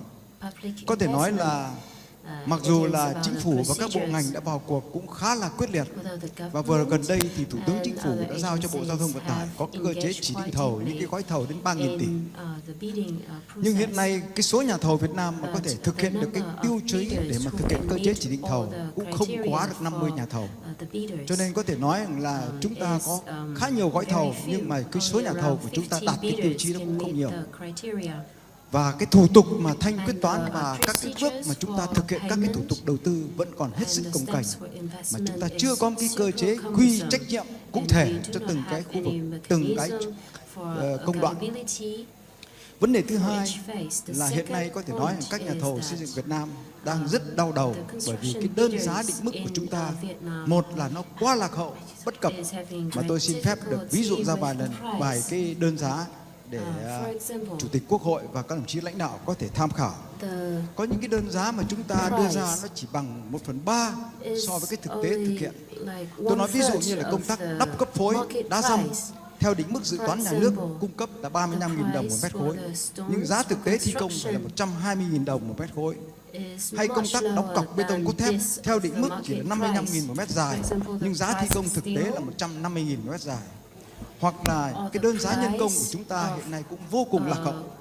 Đơn giá nhân công bậc 3, bậc 5 trên 7, nhóm 2 là quy định chỉ có 235.000 đồng một ngày công, trong khi đơn giá thuê khoán thực tế hiện nay của chúng ta là 450.000, và thậm chí nếu thợ hàn bậc cao chúng ta phải thuê tới 600.000 đồng một ngày. Cái giá đất đắp tại khu vực mỏ miền Trung công bố là 50.000 đồng một khối, nhưng giá thực tế lên đến 80.000 đồng một khối. Đấy là một số các cái đơn giá mà chúng tôi xin báo cáo như vậy. Ngoài ra chúng ta có rất nhiều các cái định mức mà nhất là những cái định mức chuyên ngành giao thông chúng ta không có. Ví dụ như là cái công tác thi công lắp đặt cáp treo cầu dây văng. Vì trước kia chúng ta chưa từng làm cho nên chúng ta cũng không có cái định mức này. Hay ví dụ như là cầu dây võng, công tác gia công lắp dựng vòm cầu thép, rồi thi công trục tháp cầu, công tác khoan tạo lỗ cọc qua hang động caster sử dụng công nghệ mới KHmôNG, vân vân. Có thể nói là rất nhiều định mức chúng ta không có. Thì từ đó có thể nói là các nhà thầu Việt Nam hiện nay đứng trước một cái rất là phức tạp, khó khăn là các cái đơn giá định mức mà chúng ta quy định thì các nhà thầu đều không làm được. Cho nên là chúng tôi xin báo cáo là ví dụ như Vinaconex là một trong những cái đơn vị mạnh của ngành xây dựng chúng ta. Khi nhận cái gói thầu Mai Sơn Quế Lộ thì sau khi nhận cái giá gói thầu xong thì bắt đầu bóc cái dự toán triển khai thì tính ra đã lỗ 45%, mặc dù chưa làm. Có thể nói là vì vậy, có thể nói các nhà thầu Việt Nam hiện nay đang có một cái tâm trạng, cũng xin báo cáo với Chủ tịch Quốc hội và Ủy ban Kinh tế Quốc hội là đang có khá nhiều nhà thầu, mà đặc biệt những nhà thầu mạnh, có cái tâm lý là e ngại, không muốn nhận các gói đầu tư công. Đây là một cái tình trạng mà chúng tôi nghĩ rằng là nó rất nghịch lý, bởi vì là không có cái nhà thầu nào, không có cái công ty xây dựng nào lại chê công ăn việc làm. Nhưng vì cái cơ chế của chúng ta, vì cái đơn giá định mức của chúng ta là rất khó, vì vậy cho nên là rất nhiều nhà thầu e ngại. Thì trên cái tinh thần đó thì Hiệp hội Nhà thầu chúng tôi cho rằng là chúng tôi xin kiến nghị Ủy ban Kinh tế Quốc hội 3 điểm và cũng đề nghị Ủy ban Kinh tế Quốc hội xem xét xử lý. Cái thứ nhất là điều chỉnh lại các định mức chưa hợp lý so với thực tế thi công hiện tại. Hướng dẫn kiểm tra việc công bố giá ca máy, giá nhân công của các địa phương phải phù hợp sát với mặt bằng giá thị trường và bổ sung ngay các định mức chuyên ngành giao thông vào hệ thống định mức xây dựng làm cơ sở áp dụng. Vấn đề thứ hai là triệt để tinh giản các thủ tục hành chính, đặc biệt các cái thủ tục thanh quyết toán, nhất là các cái phần việc phát sinh bằng việc kiểm tra giám sát chặt chẽ có quy địa chỉ chịu trách nhiệm trong công tác giải ngân. Vấn đề thứ ba mà vấn đề mà chúng tôi mong mỏi nhất là cần sớm có cơ chế bảo vệ quyền bình đẳng cho các nhà thầu xây dựng trong cơ chế hợp đồng, tránh tình trạng nợ động triền miên. Cũng xin báo cáo với Chủ tịch và Ủy ban Kinh tế Quốc hội là có thể nói rằng là cái nợ động mà chúng tôi đã tổ chức cả một cái hội thảo thì hiện nay cái nợ động của các ngành công ty xây dựng là rất nặng nề. Có những cái đơn vị là xin báo cáo là những cái công trình mà chúng ta gọi là nghìn năm Thăng Long từ năm 2010 đến nay là 2022 vẫn chưa được quyết toán. Hoặc là có những cái đơn vị ví dụ như binh đoàn Trường Sơn vốn chỉ có 800 tỷ nhưng mà nợ động lên đến 1.500 tỷ. Thế nên có thể nói là cái tình trạng nợ động này chúng tôi xin kiến nghị, đề nghị Ủy ban Kinh tế Quốc hội có một cái buổi cho chúng tôi được làm việc trực tiếp Ủy ban Kinh tế Quốc hội để có những cái giải pháp tháo gỡ cho các doanh nghiệp xây dựng. Trên đây là một số các cái khó khăn mà các doanh nghiệp xây dựng hiện đang vấp phải. Chúng tôi rất mong là Ủy ban Kinh tế Quốc hội có những cái giải pháp tháo gỡ, đặc biệt đối với các cái dự án đầu tư công, các cái dự án trọng điểm quốc gia mà như nghị quyết 29 của Quốc hội đã đưa ra là Quốc hội sẽ tập trung giải quyết vào các cái chương trình trọng điểm này. Thì chúng tôi rất mong là Ủy ban Kinh tế Quốc hội sớm xem xét và có những cái giải pháp cụ thể. Xin cảm ơn. Xin cảm ơn ông Nguyễn Quốc Hiệp, các nhà thầu Việt Nam nói rằng là vấn đề rất là thời sự và nó có ảnh hưởng đến đúng cái nội dung chúng ta đang bàn hiện nay là giải ngân vốn đầu tư công cũng là thực hiện các nghị quyết của Quốc hội. Vấn đề này xin mời ông Vũ Hồng Thanh, And may I invite Mr. Wu Hongtang, Chairman of the National Assembly's Economic Committee, Kính thưa đồng to chí address Chủ this tịch Quốc hội, question. các quý vị đại biểu, xin được cảm ơn ý kiến của ông Nguyễn Quốc Hiệp, Chủ tịch Bộ Nhà thầu xây dựng. Ông có nói về cái câu chuyện tiến độ giải ngân các cái dự án đầu tư công trọng, các cái thủ tục, slow for định mức, public trách nhiệm, projects. giám sát của các cơ quan của Quốc hội đối với các cái công trình này. Cũng xin được chia sẻ thêm một số thông tin. Nội dung về giải ngân vốn đầu tư công trọng trong cái bài phát biểu của Chủ tịch Quốc hội sáng nay, rồi giáo sư tiến sĩ Nguyễn Xuân Thắng cũng đã có nói. Ngày hôm qua, Thủ tướng Chính phủ cũng đã có một cái hội nghị bàn về các giải pháp để đẩy mạnh tiến độ giải ngân thi công của các cái công trình trọng điểm quốc gia, trong đó có các công trình cao tốc Bắc Nam, cảng hàng không quốc tế ở Long Thành. Vừa qua thì Ủy ban Kinh tế của Quốc hội theo các cái nghị quyết của Quốc hội, Ủy ban Thường vụ Quốc hội chúng tôi cũng đã có giám sát, khảo sát đối với các vấn đề này. Ví dụ như đường cao tốc Bắc Nam phía Đông giai đoạn 2017-2020 thì đúng như Hiệp nói, thì đúng là so với tiến độ yêu cầu của nghị quyết số 52, nghị quyết 117, nghị quyết 1314 của Ủy ban Thường vụ Quốc hội phải hoàn thành những cái công trình này trong năm 2021. 2021 is the time to complete this project, but the site clearance còn hơn 200 mét, still have more than 200 về hạ tầng meters kỹ thuật đường điện of land has not been cleared to be khối lượng mới đạt khoảng handed over to the 5,6% bidding company, to the bidder. khoảng trên 50%, So the disbursement of this project is quite slow. rất là chậm. Thì đúng như ông Hiệp có nói, So I agree with Mr. Hiệp that there are many nguyên reasons, nhân có công tác giải phóng mặt bằng chậm, and one of those reasons include the site clearance cái định mức đơn giá kỹ thuật như ông nói, and technical assessment of the project, và đơn giá các cái giá của các nguyên nhiên vật liệu. Trong diễn đàn ngày này cũng rất nhiều đại biểu có nói nó tăng. Chúng ta nói thậm chí là tăng, có những mặt hàng tăng 50%. Some products chúng tôi đi khảo sát đấy, experience an increase of 50%.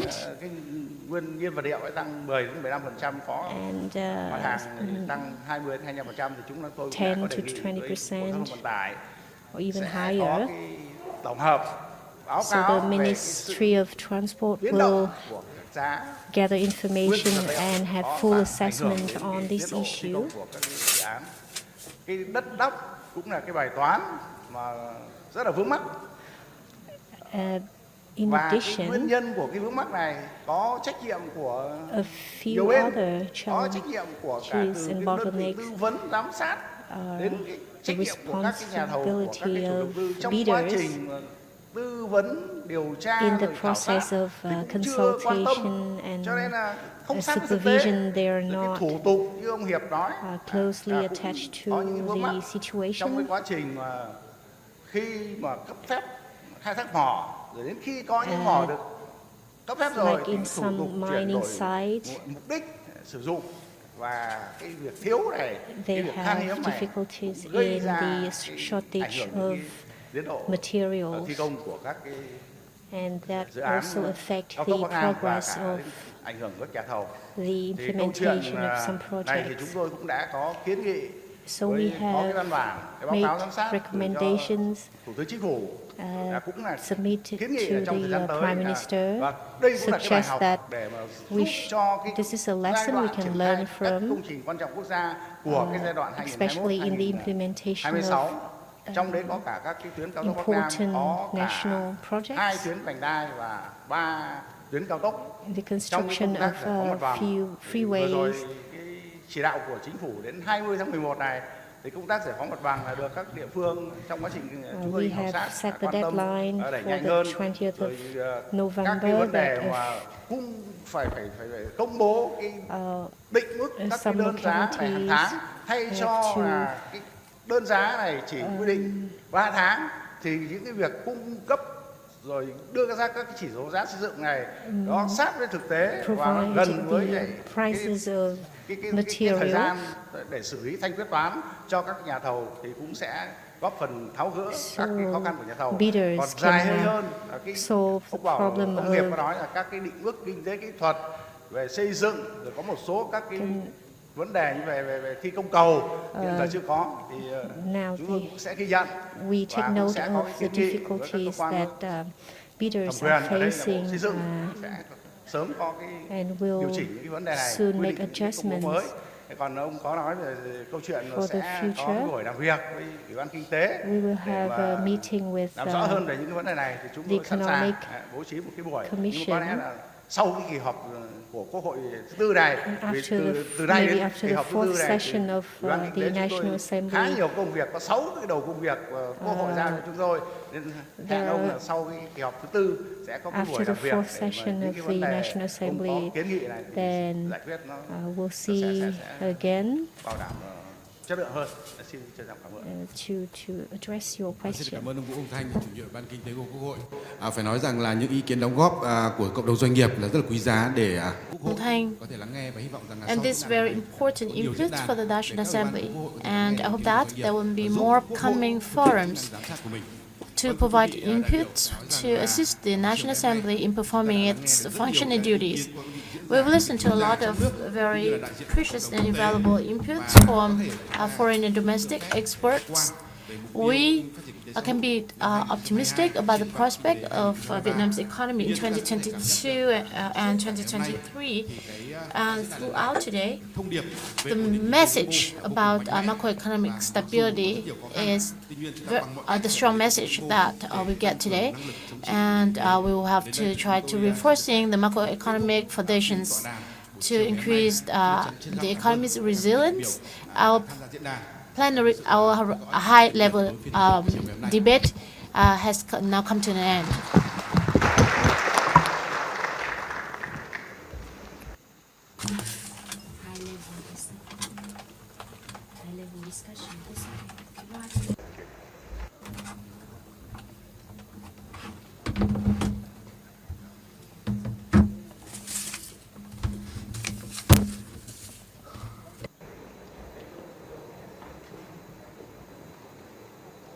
Dạ vâng, kính thưa Chủ tịch Quốc hội Vương Đình Huệ, thưa các quý vị đại biểu. As President of the National Assembly, the Vietnam Socio Economic Forum 2022, reinforcing the macroeconomic foundations and promoting sustainable recovery and development,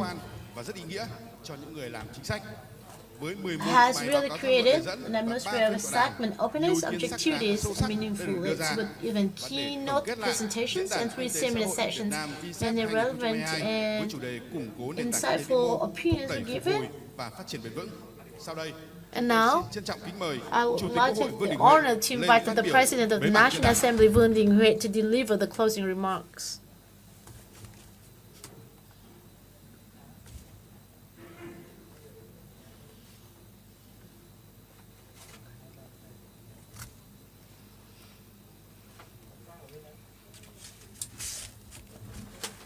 Thưa công chí lãnh đạo, esteemed leaders of the party and state, esteemed leaders of ministries, central and local agencies, distinguished guests, and all of you.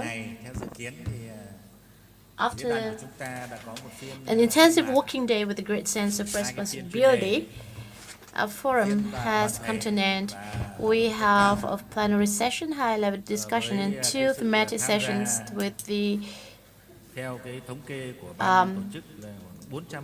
broad participations about 450 delegates from both the central and local levels.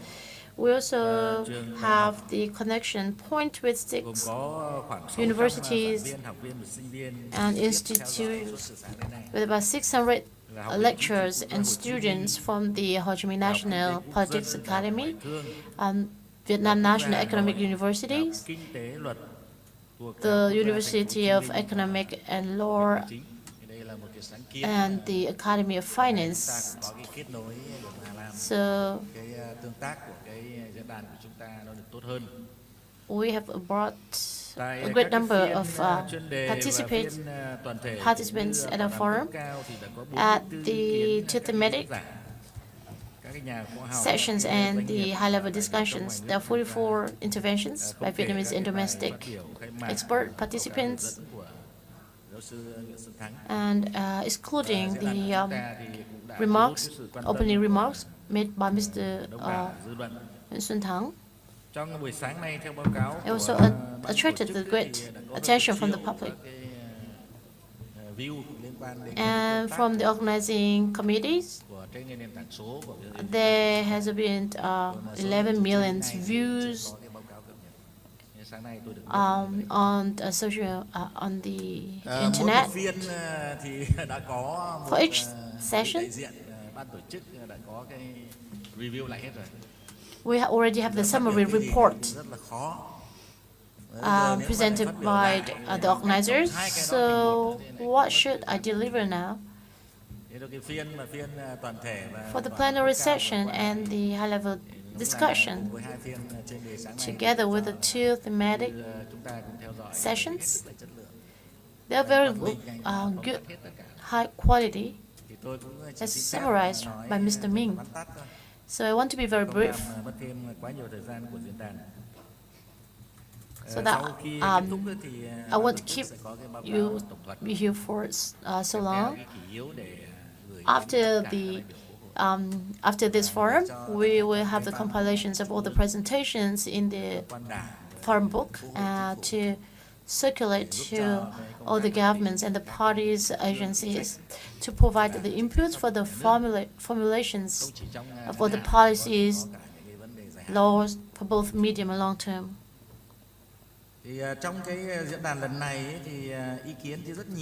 This forum, we've received a lot of different inputs, but I see that we have consistent assessment. We have reached the consensus on the assessment of Vietnam's regional context. For the international context, the COVID-19 pandemic has left severe socio-economic consequences on other countries. Now, most of countries have fundamentally put the pandemic under control and reopened the borders to foster economic recoveries. And to date, the COVID-19 pandemic still evolves in a very complicated number. It can be showcased through the numbers of the domestic tourists in each country. There is a sharp increase, but the number of international tourists is still very limited.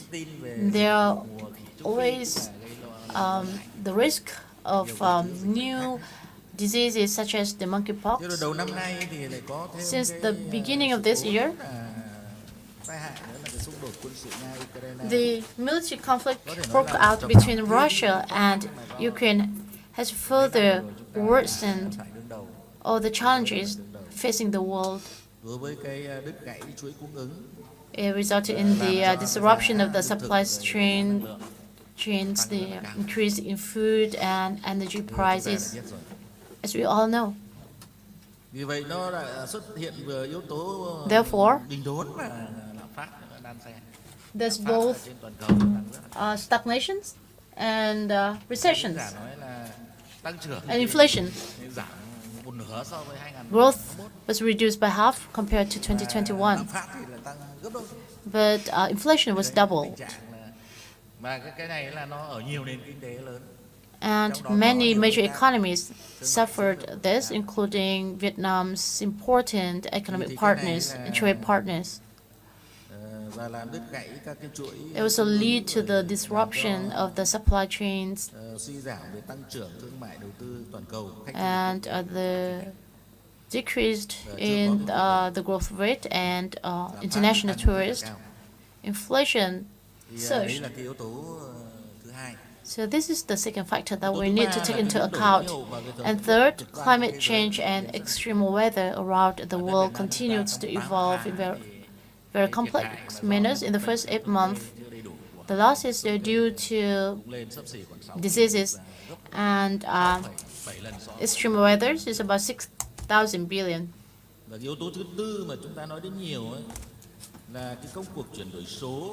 Trillion.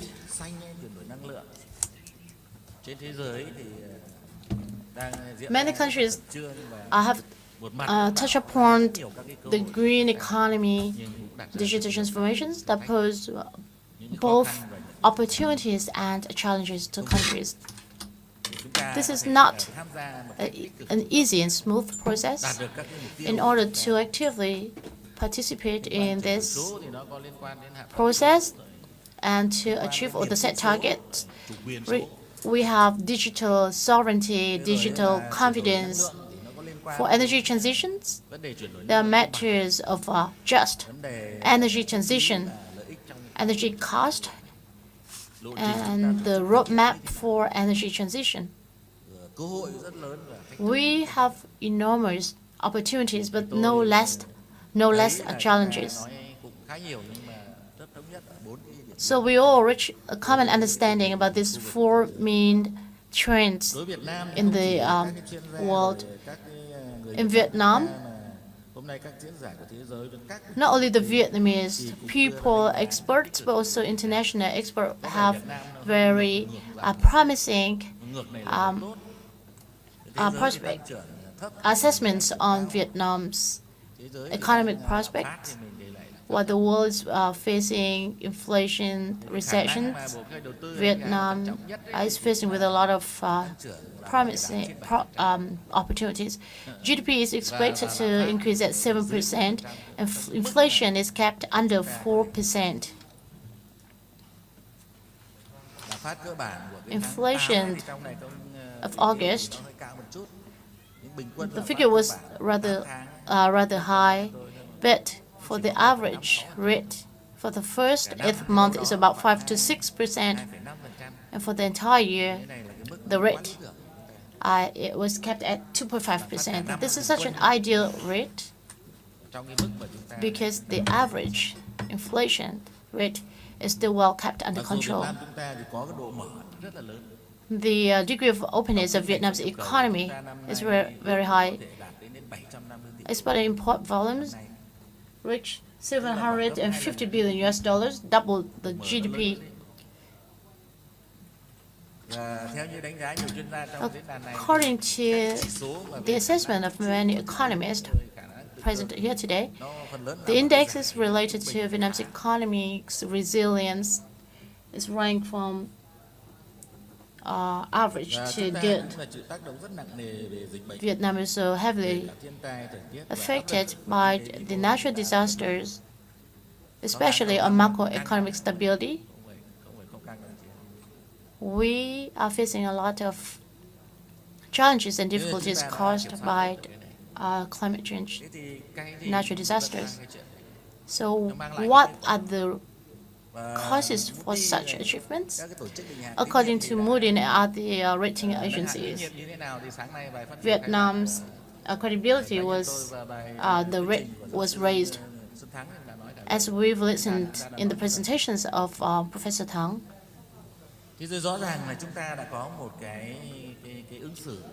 Vietnam have conducted good analysis and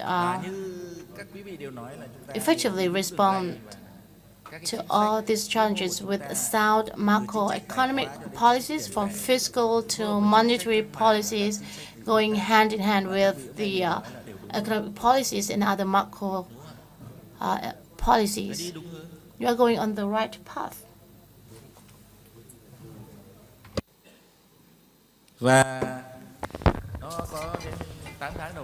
And during the first 8 months of this year, there are 9 highlights as mentioned in our speeches. I will not repeat again, although inflation rate is low, our growth rate is high. So, evaluating the resolution number 43 and resolution number 11, how do we evaluate these resolutions? I want to stress here a little bit.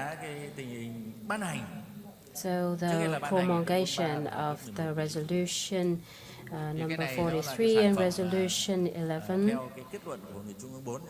as concluded by the 4th meeting of the Party Central Committee and as discussed many times. And the result of this is the Socio Economic Forum 2021. And these resolutions are meaningful in a way that it is build trust. I'm not talking about the money yet, but it truly built people's trust. And it is well welcomed by the public, and there are virtually no opposition to these resolutions, and it has impact on both the supply and demand. And we both talk about the fiscal policy, more than the monetary policy. Bản thân ban hành đúng lúc và kịp thời. And the resolutions were promulgated at the right time, and it demonstrates our confidence.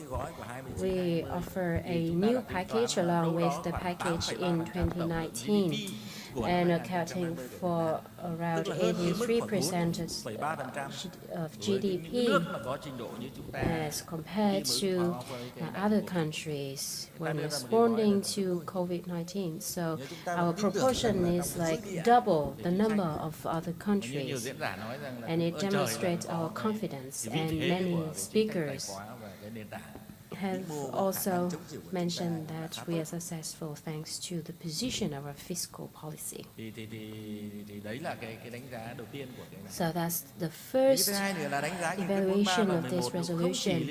Second is that the resolution, these two resolutions are not just about themselves, but also other policies and guidelines in 2019, in 2020.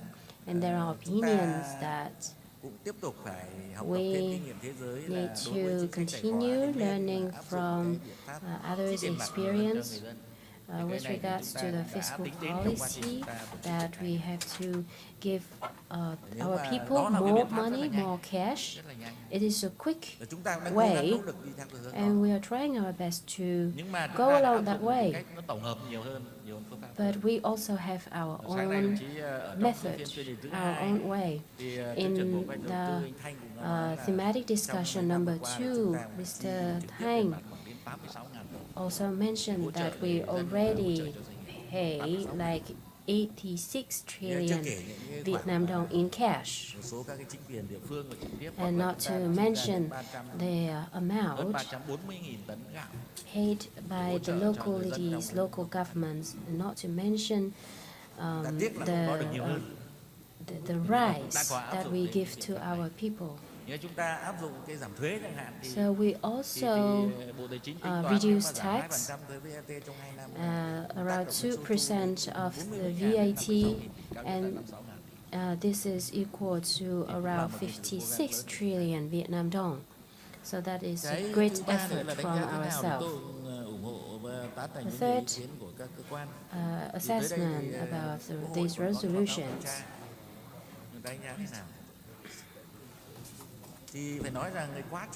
And as we implement these resolutions, I must say that we have been very active. Mr. Võ Trí Thành said that it's great that we have in place all the policies.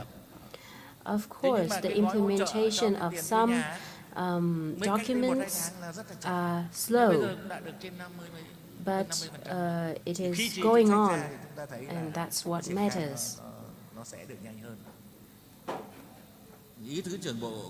And the Vice Minister of Planning and Investment and the Prime Minister also told me that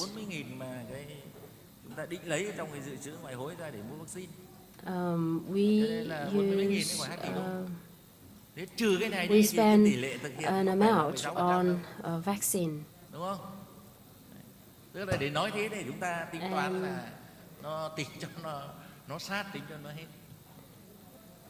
This must be taken into consideration. I know there is lateness in implementing the resolutions, and also the decree on interest rate, and we are starting to implementing that decree, and I believe that Madam Governor has already worked on that. The most difficult task for us now is to realize this package. With regards to public investment, and we have the 6 important projects. We have 2 belts and 3 roads, and all the policies and guiding documents are already in place. And thanks to these activities, we have obtained the above-mentioned outcomes. So I have some more suggestions for you to consider. With regards to the reason for inflation in the world landscape, and representative from Indiana University have already suggested, and it is believed that the inflation rate is due to supply chain, not the monetary factor. Although Fed offer high interest rate, but Fed also take measures with regards to assets to ensure the supply demand, to prevent it from going too big. And Mr. Ha also mentioned this, that there are also monetary factors that are involved here. So we have to take a look and to determine whether it is due to the supply chain or the monetary factors. For example, the price of automobile increased due to the shortage of chips, and real estate and housing. And all the increase in these sectors leads to inflation. But if to determine whether there is the monetary factor and what is the relationship between the supply chain factor and the monetary factor, we have to consider very carefully. Mr. Washington suggested that we should be more flexible when it comes to monetary policy, and we have to stay firm with the policy that we have chosen, the fiscal policy, because we have more room for this, and we have a tightened monetary policy, but if we want to be flexible, we have to understand the reason well. And if the core inflation rate is around 1.5%, then I think a few years ago it was 1.8 or even 2%, and now it is 1.56%. I don't think it is too high.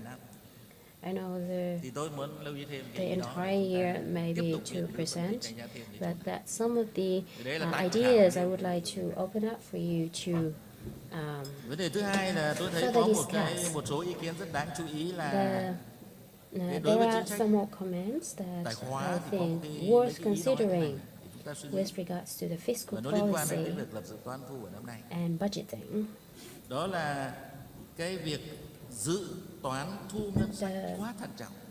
I think the budget, we are being too cautious in budgeting, and we narrow the room for our fiscal policy.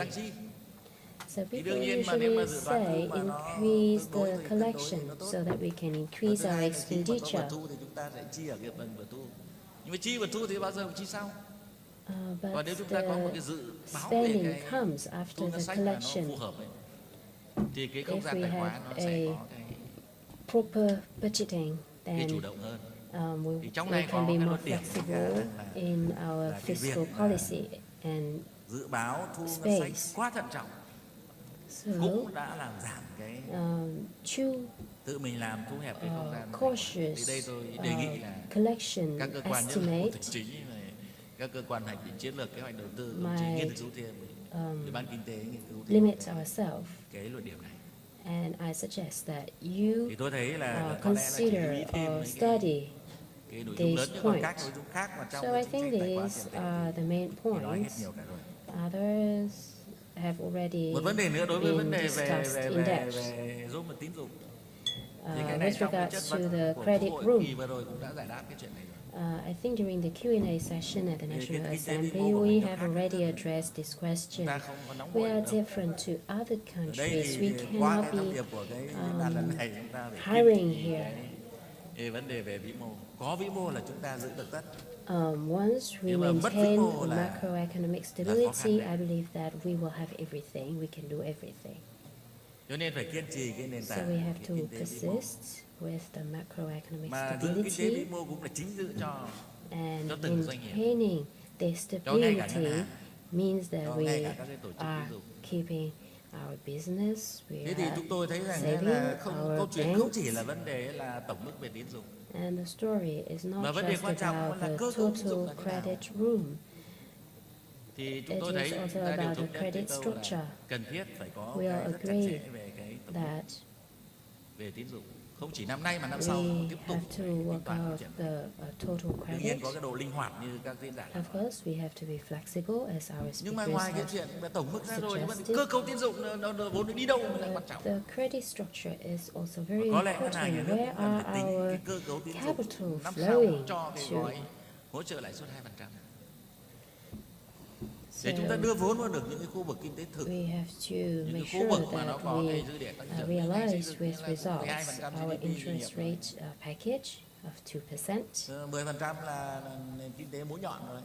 Chúng ta du lịch chúng ta đang phấn đấu 10% So để xây dựng và đóng for góp tourism 12% sector, tổng we are aiming at 10%. Để đưa And vào for đâu? the construction sector, Vốn phải đưa we vào are đâu aiming cái at chỗ này? 12%. So Và where làm do sao we đó khắc get phục all cái the chuyện mà capital doanh nghiệp to have thì this? cũng ngại vay mà ngân hàng lại cũng ngại cho vay. And Thế thì tại sao mà cái the vốn banks do not cũng là hỗ want trợ to lãi suất mà qua loan ngân hàng chính sách thì giải ngân được tốt thế? to lend the Đấy, cái business, phiên and sáng the nay là business 100% don't tiền want qua to ngân get the hàng chính sách loans. là đã giải So ngân được hết. how can we address this? Mà cũng là hỗ trợ lãi suất. Thế tại sao trước đây Why? mỗi năm là cấp hỗ trợ lãi suất cho ngân hàng In nông the nghiệp past, khoảng một vài nghìn tỷ đồng để tiền cấp hỗ we trợ lãi suất mà người have ta vẫn giải some ngân được? interest support, Thế tại sao and chúng ta lại they bảo sợ giải ngân với can lại sợ đi vay và sợ disburse không this. muốn vay và không muốn So cho vay? why the question Thì of tôi thấy disbursement is raised today, this Đấy, bằng year? chứng là ngân hàng chính sách là đây And gì the là proof tổng bây giờ chỉ có khó khăn cho ngân hàng chính sách là bây giờ là is sao đó that mà có cái huy động trái phiếu đủ để cho cấp có cái hạn mức cho người ta thôi. Chứ còn các tỉnh bây giờ đều rất muốn là có So thêm all localities cái wish tiền để mà người ta to hỗ trợ cho người dân.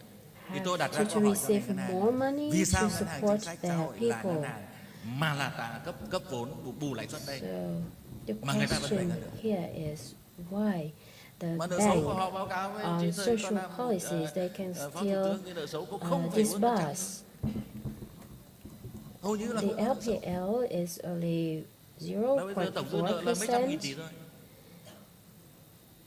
Thế có chị Phương, Phó Chủ tịch And Hội if Phụ nữ Việt Nam the trước đây bank là Phó can Tổng Giám đốc do của that, why can Ngân hàng Chính sách Xã commercial hội, banks có đúng không? do so?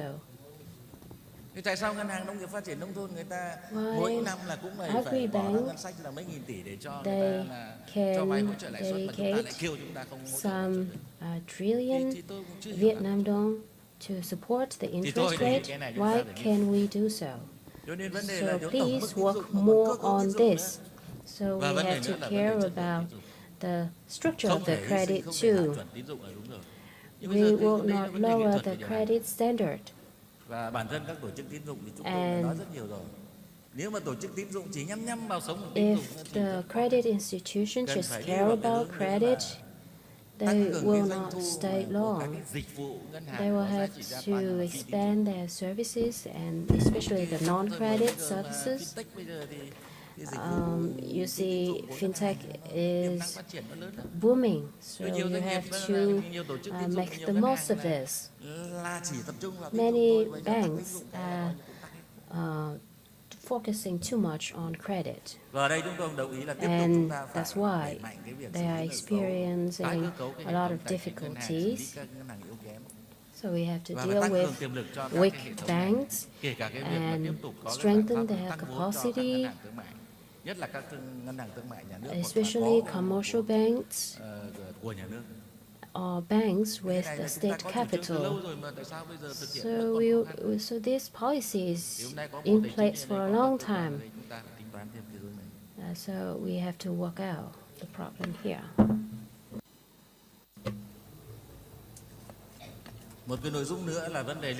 Another item related to the markets of the stock, securities, bonds, corporate bonds, government bonds market, monetary market, we've touched upon earlier, real estate market, even the markets for goods, commodities. There are also the vessels, the backbones of the economy. We have to ensure their sustainable development. So at this forum, we all agree that we need to continue to work on the institutions to fully harness all the markets. We try to overcome all the shortcomings of the markets and facilitate their development. For the assurance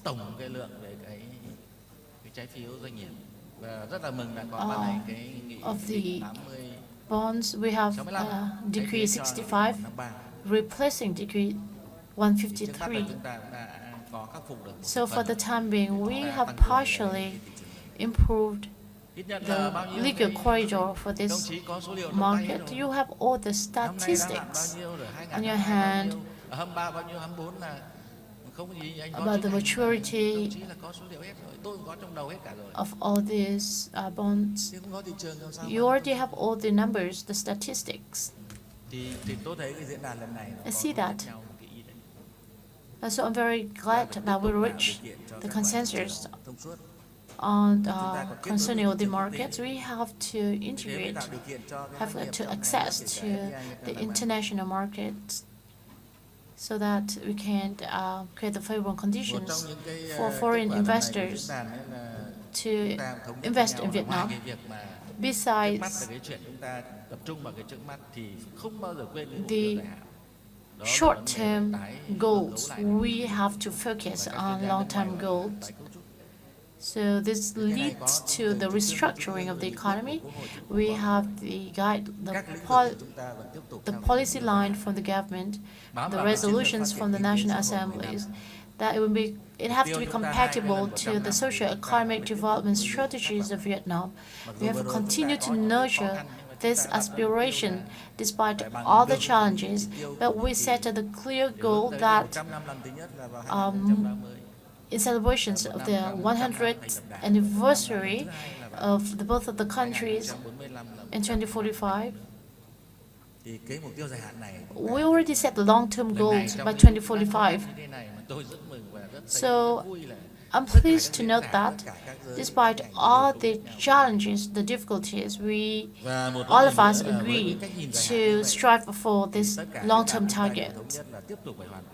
We also understand the importance of continuing to improve the legal system, the institutions, particular or the law. Tomorrow, the Standing Committee of the National Assembly will have a 5-day working session to review the law. In preparation of the 4th meeting of the National Assembly, in the previous session, we spent 4 days on legal issues, on legal matters.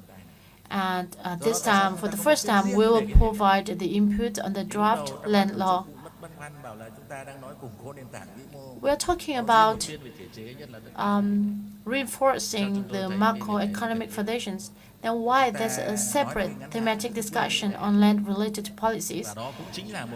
But this is very important because we cannot just look into the short-term and medium-term, but forget the long-term goals. And in this connection, we also have to consider amending, revising, or other relevant laws, such as the business law, real estate law, among others.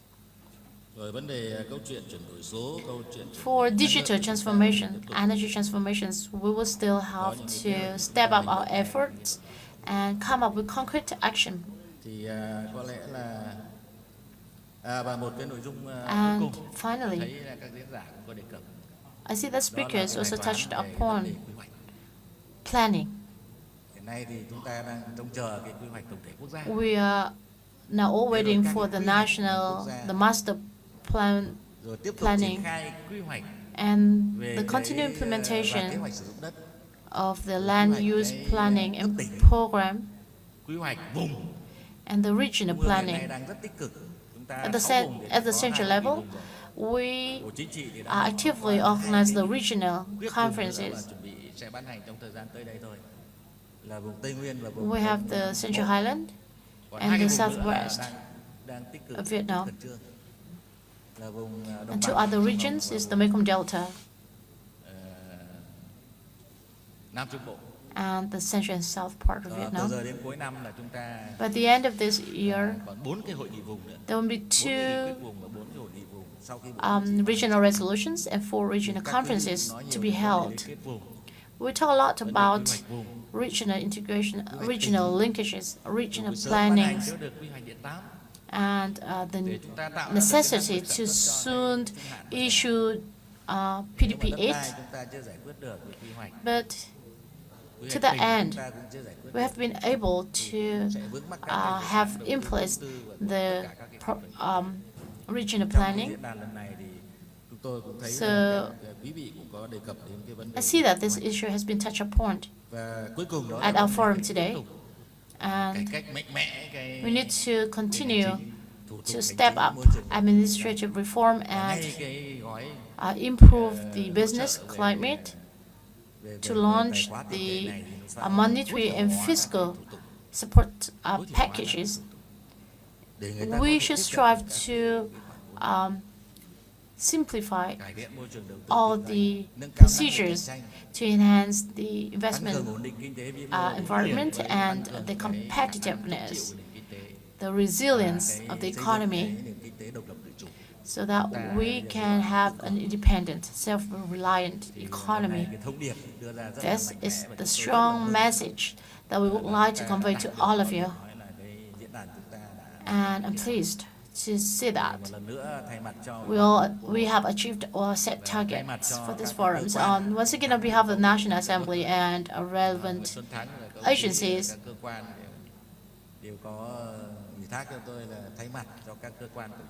I was asked by Mr. Thang and many others to represent all these agencies. Once again, I would like to extend a sincere thanks to Prime Minister Phạm Minh Chính, to the leaders, to the President of the Fatherland Front, the ministries, central, local agencies, National Assembly deputies, experts from Vietnam and foreign experts, the mass media, including 6 foreign news agencies in Vietnam.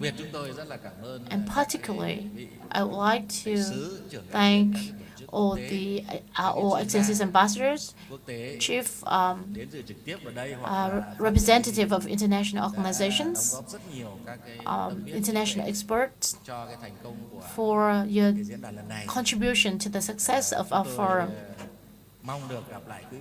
I very much look forward to welcoming you on the annual Socio Economic Forum next year. Thank you for your participation. Như vậy là tôi nói nó không quá dài. Nếu theo cái bài mà các ông chí chuẩn bị thì có khi I was not too long, but if I follow the speech prepared for me, I think we will stay here until 7 o'clock. Once again, thank you very much.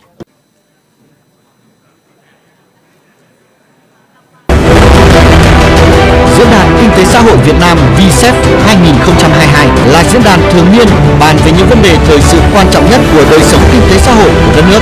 Diễn đàn do Ủy ban Kinh tế của Quốc hội, Ban Kinh tế Trung ương, Học viện Chính trị Quốc gia Hồ Chí Minh và Viện Hàn lâm Khoa học Xã hội Việt Nam phối hợp tổ chức vào Chủ nhật ngày 18 tháng 9 năm 2022 tại Trung tâm Hội nghị Quốc gia, thủ đô Hà Nội.